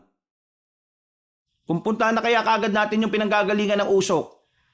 Bago natin puntahan yun, kailangan na muna nating siguruhin na wala siyang ibang kasama. Di ba, yun yung kinakabahala mo? Oo, tama si Lyndon. Ako ang tama kasi naniwala rin kayo. Tama ka kaya sa akin? Mag-focus ka na nga. Bumuntong hininga na lamang ang lalaking si Marvin. Sa kanilang pagpapatuloy, hindi nila inaasahan na magkakatagpo-tagpo na sila ng iba pa nilang mga kasama. Ayon sa mga yon, nagpabalik-balik na lang daw sila sa kanilang dinaraanan. Hinala nga ng iba, baka may naglalaro sa kanilang engkanto kaya hindi nila mahanap ang daan. Magsama-sama na lang tayong lahat. Pupunta na natin kung saan nagmumula yung usok. Huwag gagawa ng ingay Magdaan-daan. Kailangan natin biglayin yung matandang aswang na yun. Naglakad pa sila ng halos 5 minuto. Hanggang sa nakarating na sila sa isang parang baryong maliit. Hindi nila inakala na sa islang yon meron din palang mga naninirahan. Masyado kasing malaki ang isla kaya hindi pa nila natutuklasan ang ibang parte. Papasok na sana sila sa baryong yon pero pinigilan sila ni Marvin. Oh, bakit na naman? Huwag tayong basta lumapit. Paano kung ang baryong yan baryo ng mga aswang? May punto siya ulit. Hindi natin alam kung anong klaseng mga tao ang naninirahan dyan o kung tao nga ba yung mga nandyan. Tingnan nyo, 4 na bahay lang ang meron. Ibig sabihin, kakaunti lang talaga sila rito. Tapos, wala pa tayong nakikitang bangka sa dalampasigan kahit nung unang punta natin dito. Ibig sabihin, hindi sila lumalabas sa isla na to. Magtataka ka, anong kinakain nila? Mukhang ubos naman na mga hayop dito bukod sa ibon na ang tatas lumipad. Kaya mahirap ulihin. Maiisip mo na lang na weirdong pamumuhay ang meron sila rito. Kaya baka mga aswang din ang mga nakatira dyan. Aba, nag-iisip ka na rin talaga ngayon O sige, susundin natin yung sinasabi mo. Bakit? Akala nyo ba porke babae lang ang alam ko wala akong utak? Aba, malay ba namin kung puro kalandian lang yung laman ng utak mo? Nitong mga nakaraan, nung pumutok yung balitang may aswang na sa atin, nagbabasa-basa na ako ng tungkol sa aswang Inihanda ko rin naman yung sarili ko. Oo na, dami mo pang sinasabi. Ito na ang naisip ko. Kailangan meron pumunta sa baryo na yan para alamin kung mga tao ba talaga nandyan. Paano natin malalaman kung tao o aswang ba yung mga nakatira dyan? Palatandaan ba kayo? Nagdala ako ng bawang dito at asin. Sabi nila, takot ang aswang sa bawang at asin. Kapag sinabuyan ko sila at natakot sila o kaya nasaktan, alam na kaagad. O sige, Insan. Ikaw na sumama sa akin. Marvin, ikaw na muna bahala rito sa mga kasama natin Mula rito, tanawin niyo naman kami. Sesenyas na lang kami kapag alanganin. Uy, huwag kang gagawa na katarantaduhan Sinasabi ko sa'yo, hindi ka sasantuin ng mga nasa likod mo. Oo na, wala pa rin tiwala Naglakad na magpinsan patungo sa nakikita nilang baryo. Nakahanda lang ang mahabang baril na dala nilang dalawa. Marahan silang lumapit sa baryo habang pa isa-isang tinitingnan ang bawat madaraan ng madilim. Nang makalapit na sila sa isang bahay, meron silang narinig na bulungan. Nagkasinyasan na magpinsan. Naunang lumapit si Fidel sa pintuan. Tao po! Tao po! May tao po ba sa loob? Narinig mo na nga may nagbubulungan, nagtatanong ka pa talaga. Para lang makasiguro. Nakailang katok si Fidel pero wala namang nagbubukas ng pinto. Inulit pa niya ang pagkatok. Sa puntong yun, narinig na nilang natataranta ang mga nasa loob. Maya-maya pa, narinig na rin nila ang may hinang angil sa loob. Dahil doon, agad nang niratrat ni Lindo ng bahay. Sa puntong ito naman ay mabilis na sumunod sa kanila sila Marvin. Sa mga putok na kanilang pinakawalan, nabulabog ang mga nasa bahay. Sabay-sabay na angil na ang kanilang narinig. Mga aswang nandito! Patay na lahat ng mga yan! Nagsilabasa ng mga aswang sa kabahayan. Pinagbababaril nila ang mga yon. Meron naman silang natatamaan, pero sadyang mabibilis ang iba kaya nakakatakas. Buong akala nila ay pabor sa kanila ang sandaling yon pero hindi nila alam na malaking pagkakamali pala ang pagpunta nila roon. Naloko na! Pagtingin nila sa mga puno, nakita nila ang sandamukal na aswang na nakatuntong doon. Lahat ay umaangil na parabang takam na takam sa kanila. Ano ba tinutungangan niyo dyan? Barilin niyo na yan! Naunang nagpakawala ng maraming bala ang lalaking si Lindon. Dahil doon ay nagpulasa ng mga aswang. Pero sa ginawa nilang yon, mas lalo lang nagkaroon ng pagkakataon ng mga aswang para makakuha ng tamang pwesto. Maya-maya pa, bigla na lang pinaghihila ang iba nilang kasama. Hindi nila malaman kung saan-saan lumilitaw ang mga yon. Magdikit-dikit tayo, bilis! Nagtalikuran sila ng mga sandaling yon. Kaya lahat ng aswang na magtatangkang lumapit ay natatamaan lang ng bala. Bagay na naging bentahe nila sa mga pagkakataong yon. Sabi sa inyo, marami sila eh. Mas kaunti lang tayo, nabawasan pa ng 3. Baril ang hawak natin, hindi toothpick, kaya bakit ka natatakot? Hindi naman ako natatakot. Ano pinagsasabi mo dyan? Nakikiramdam lamang sila sa mga sandaling yon. Bigla na lang kasing nawala ang mga aswang. Pero nararamdaman pa rin nilang nasa paligid lamang. Sa mga pagkakataong ito, nararamdaman na nilang malapit na silang maubusan ng bala. Kaya kailangan nilang tipirin ang mga bala nila dahil hanggang sa mga pagkakataong yon, hindi pa rin nakikita ang matandang si Topper. Ano nang gagawin natin? Uubusin natin ang mga tukul na yun hanggang sa lumabas na yung pinakapakay natin dito. Halos 10 minuto silang nasa loob na nakikiramdam.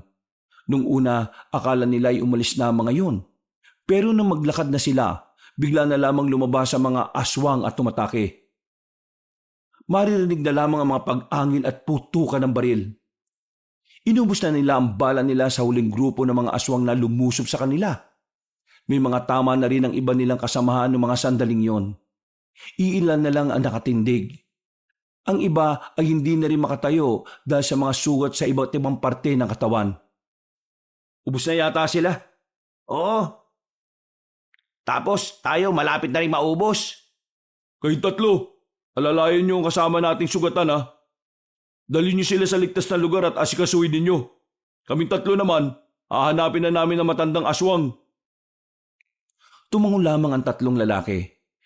Habang sila Lindo naman ay umalis na rin doon at pinagpatuloy ang paghahanap sa matandang aswang. Kaya pa ba ng mga bala niyo? Isang magasin na lang ang reserva ko eh. Sa akin, wala na. Kaya pa yan. Papatayin natin yung matandang yun. Alam mo ba kung nasaan siya? Hindi.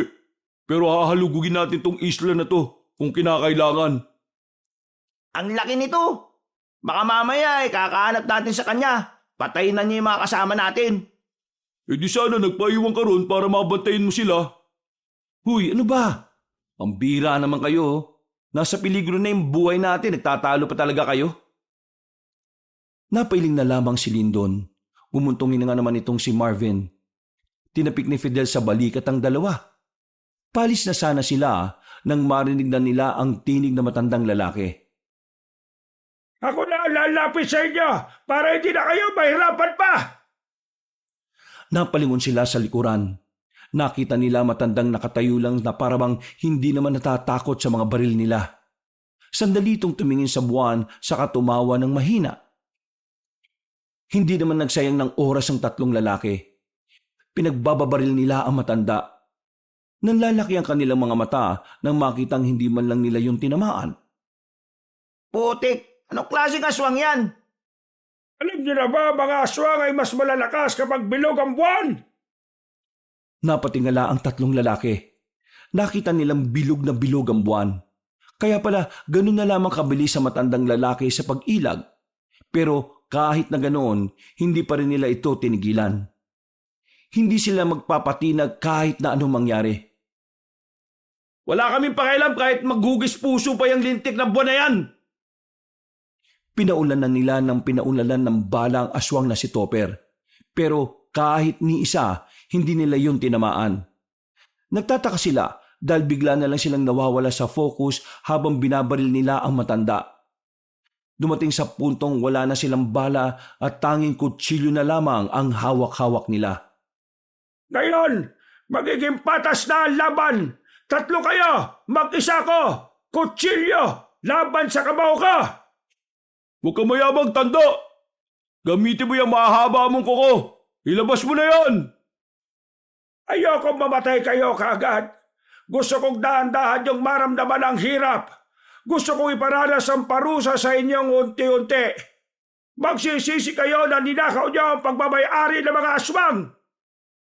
Pagmamayari ng mga apo ng mga kayamanan na kinuha namin, no? Kaya wala kang karapatan na angkinin ang hindi naman sa inyo. Kami ang nangalaga at nagbantay sa kayamanan na yon. Kaya wala kayong karapatan doon. Ano ba kasing gagawin nyo sa kayamanan? Kakain lang naman kayo ng tao kapag gusto nyo. Ang dali-dali lang para sa inyo kumuha ng tao eh. Kaya para sa inyo kayamanan na yan. Wala na kayong pakialam. Gagamitin nila kayamanan para mas magparami at para mas marami pa silang mabiktima. Tama! Yung kayamanan na yun ang dahilan kung bakit may mga taong nagpupunta rito eh. Ginagawa nilang pain yung mga kayamanan. Kaya sila nagagalit kasi wala nang dahilan ng mga tao para pumunta pa sa islang ito. Alam niyo naman pala eh. Pwes, ngayon, pagbabayarin ko na lang kayo sa ginawa ninyo. Eh di lumapit ka rito na masaksakan namin, daldal mo! Tumakbo ng mabilis sa matandang lalaki. Sa bilis nito, hindi man lang nila ito nagawang saksakin. Sa halip, sila pa ang naagrabyado sa mga sandaling yun. Sinakal ng aswang si Fidel, habang dinakma naman ito sa kaliwang kamay si Lindon. Sabay silang binalibag sa sahig. Sinipa-sipa sila ng malakas hanggang sa mamilipit na sila sa sobrang sakit. Nakita naman ng aswang si Marvin na sasaksakin siya sa likod. Nahawakan ni Mang Topper ang kamay ng lalaki. Hinigpitan ng pagkakahawa kaya naramdaman ni Marvin na parang nadudurog na ang kanyang kamao. Aray! Ano? Masarap ba? Masarap! Eto masarap! Biglang tinusok ni Marvin ang daliri niya sa mga mata na matanda. Dahil dito ay nabitiwan siya nito. Hindi naman nagsayang ng pagkakataon si Fidel. Nang makabangon, sinipa niya ang aswang sa pagitan ng mga hita nito. Kinuha naman ni Lindo ng mahabang baril at sinundot ng malakas sa matanda sa puwitan. Sa ginawa nilang yon, nakita nilang tila nasaktan si Mang Topper. Kinuha nila ulit ang kutsilyo. Dahil mas malapit si Fidel, sinubukan niyang saksakin ang matanda sa dibdib. Pero sa kasamaang palad, naisalag nito ang braso nito. Dumistansya ang matanda. Kitang-kita na tila namimilipit pa rin yun. Menopause ka na nga, nabayagan ka ba? Teka, nagme-menopause ba ang lalaki? Ano nga akala niyo? Matatalo niyo ako kapag napis ang itlog ko? O matatalo niyo ako kapag nasundot niyo ang tumpong ko? Kahit mawalan ako ng paningin, hindi niyo ako matatalo! Muling umatake ang matandang lalaki sa kanila. Galit na galit ito. Walang ibang magawa ang tatlo kundi ang ilaga ng sipa at suntok ng aswang. Pero dahil nga di hamak na mas mabilis sa kanila ang matandang yon, sa huli ay nabugbog pa rin sila. Natanggalan na ng isang ngipin si Lindon. Habang si Marvin naman ay tuluyan ng nabali ang kamay. Si Fidel naman, sarado na ang kabilang mata dahil sa maga. Pero kahit na ganoon ang kanilang estado, hindi sumagi sa kanilang isipan na sumuko. Para lang kayo katawan ng punong saging na masarap suntok-suntokin hanggang sa lumambot! Ha! Ano, kaya niyo pa ba? Kaya ko pa. Ipin pa lang ang natatanggal sa akin. Ano, gusto mo ulo naman? Sana leg mo naman ang mabali. Ngayon, sabihin niyo sa akin kung gusto niyo pang mabuhay. Naisip ko lang na pwede ko kayong bigyan ng pagkakataon. Pero kailangan niyong mamili. Papatay ko kayo o bubuhay ko kayo pero hahalikan niyo ang pako at magiging kalagat ko kayo. Kapal naman ang mukha mo. Nakikita mo ba pa mo? Mas malinis pa yata paa ng buhaya kaysa sa paa mo eh. E di ayaw niyo na talaga mabuhay. Sige, tutuloy ako na kayo para makita niyo ng tuluyan ng minamahal niyong Diyos. Lumapit ang matandang aswang. Hinawakan nito sa liig ang lalaking si Fidel. Hinigpitan ng pagkakasakal. Nanlalabo na mga mata ni Fidel ng kagatin ni Marvin ang paa ni Mang Topper. Nabitiwan nito si Fidel. Si Lindon naman, buong puwersang sumampa sa likuran ng matanda at sinakal ito gamit ang braso. Headlock to, pre! Sinubukan ni Fidel na suntukin sa sikmura ang matanda. Ang kaso nga lang ay matigas pala ang kalamnan nito. Para lang siyang sumuntok sa pader. Kaya ang naisip ni Fidel, kunin ulit ang kutsilyo. Habang sinasakal ito ni Lindon, sinaksak niya naman ang matandang aswang sa kaliwang dibdib. dahilan para mapasigaw ito ng malakas. Nagawa nito makalaya sa pagkakasakal ni Lyndon. Ang pagsaksak na ginawa ni Fidel ang siyang nagdulot ng taranta kay Mang Topper. Dumistansya ito sa kanila. Binunot na matanda ang kutsilyo at tumagas ang dugo nito at napaubo ng ilang ulit. Ano? Mukha yatang napatigil ka. Mamamatay ka na matanda ka. Kung mamamatay man ako ngayon, mas maganda kung inadamay ko na kayo! Biglang humaba ang kuko na matandang si Mang Topper. Sa puntong ito, kinabahan na ang tatlong lalaki. Kahit na nangihina na ang aswang nakatapat nila, alam nilang may kakayahan pa rin itong patayin sila. Nagkakaroon sila ng pagdududa kung kakayanin ba ng kutsilyong hawak nila ang mahabang kuko na matandang aswang. Pinagpapawisan na ng malamig si Fidel. Sama-sama tayo sa impyerno! Iika-ikang lumapit ang matanda sa kanila. Medyo may kabagalan na ang kilos nito kaya kahit na papaano ay nagagawa na rin nilang makailag. Pero hindi sila naging kampante.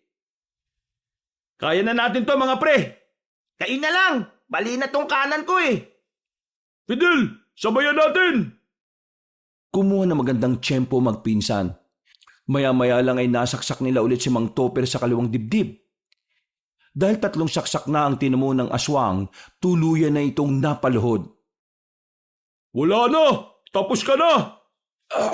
Kahit nang papatayin niyo ako, habang buhay ko kayong guguluhin! Ano? Magmumulto ka? Aswang na multo? Wala kaming pakialam, no? Biglang lumapit si Lyndon. Napapikit na lamang si Fidel nang tapusin na ni Lyndon ang buhay na mabangis na aswang. Bumagsak na ang matandang si Topper at tuluyan ang nalagutan ng hininga. Sa puntong iyon, saka pa lamang naramdaman ng tatlo ang sakit at hirap na dinanas nila. Kumirot ang galos nila sa katawan. Makakatabi silang nakaupo habang nakasandal sa puno. Sakit ng buong katawan ko. Parang hindi na ako makakapaglakad. Ako rin. Yung pa ako rin ang sakit. Kumusta naman ako na may baling kamay? Maya-maya pa'y dumating na ang ilang pa nilang mga kasama.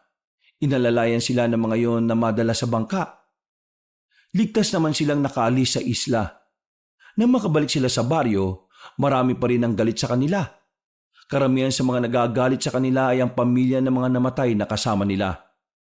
Pero hindi na nila yun inintindi pa. Katwiran nila, ang mga anak nila ang kusang sumama sa kanila sa isla. Hindi nila kasalanan kung nasilaw din sila sa kayamanan. Makalipas ang ilang araw matapos ang labanan sa isla, tuluyan ang nawala ng pakialam ang mga tao sa kanila. Pero ang iniisip na lamang nilang tatlo ay wala na rin ang aswang na magdudulot ng kapahamakan sa lahat. Para itama ang kanilang nagawang pagkakamali, ang mga gintong kanilang nakuha ay ibinigay na lamang nila sa simbahan at bahay ampunan. Pinagsama-sama nila ang kanilang mga yaman para ipaubaya sa iba yon. Sige na, Insan. Lapitan mo na asawa mo. Mag-usap kayong dalawa. Sabihin mo na rin na nagbago na ako ha. Kaya pwede na tayo maging magkaibigan. Manahimik ka. Hindi ito tungkol sa iyo, no? Nasa harapan na sila ng bahay ng kapatid ni Linda nung oras na yon. Itong araw na susuyuin na ng lalaki ang kanyang asawa para muli na silang magsama. Sinabi niya ang lahat at naikwento na rin niyang natalo na nila ang aswang. Sinabi rin niya na wala na ang kayamanan sa kanila. Totoo ba yung mga sinasabi mo? Oo, mahal. Kahit tanungin mo pa yung simbahan at bahay ampunan. Nasa kanila na yung mga ginto. Linda, magsama na tayo ulit. Miss na kita eh. Pangako, hindi ko na ulit-ulitin yon. Mamumuhay na ulit tayo ng simple at payapa. Mabuti naman nagbago ka na. Magsasama na ba tayo ulit? Oo. Namimiss na rin naman kita eh. Alam mo naman na ang gusto ko lang naman ay payapang buhay. Fidel, nagtitiwala ako sa'yo. Kaya sana huwag mo nang sirain ang tiwala ko sa'yo ulit ha. Oo, mahal. Hindi ko nasisirain ang tiwala mo. I love you. I love you so much. I love you too. Kukunin ko lang yung mga gamit ko sa loob at magpapaalam na rin ako kay ate. Hintayin mo na lang ako dito Pagpasok ng babae sa loob, agad namang lumapit sa kanya si Lyndon at Marvin. May dinukot si Lyndon sa bulsa nito. Isang maliit na supot na gawa sa tela. Oh, yung diamante yan Bakit may ganyan ka pa? Di ba nga sabi ko, ginto lang ang binawi. Wala naman sinabi na kasamang diamante Kuha ka kahit kailan. Kailangan nyo ni Linda yan para makapagsimula ulit. Kumuha na ako, 7. Ikaw, kuha ka rin. Mga siraulo talaga to mga to. Kakabati lang namin ni Linda Ano ka ba? Sabihin mo na lang kaagad, huwag ka na magsinungaling. Yun sa bagay, kaya lang naman siya nagalit kasi nagsinungaling ako O sige na, kuha ka na. Hati-hati tayo. Nagtawanan na lamang ang tatlong lalaki. Pinagatian nila ang mga diamanteng natira kay Lyndon. Nalaman naman ni Linda ang tungkol doon, pero hindi naman na ito nagalit.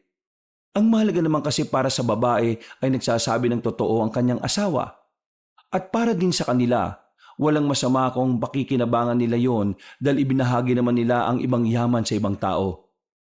Mula noon, namuhay na ng mapayapa ang mag-asawa. At makalipas nga lang din ng 2 taon, binayayaan na sila ng anak.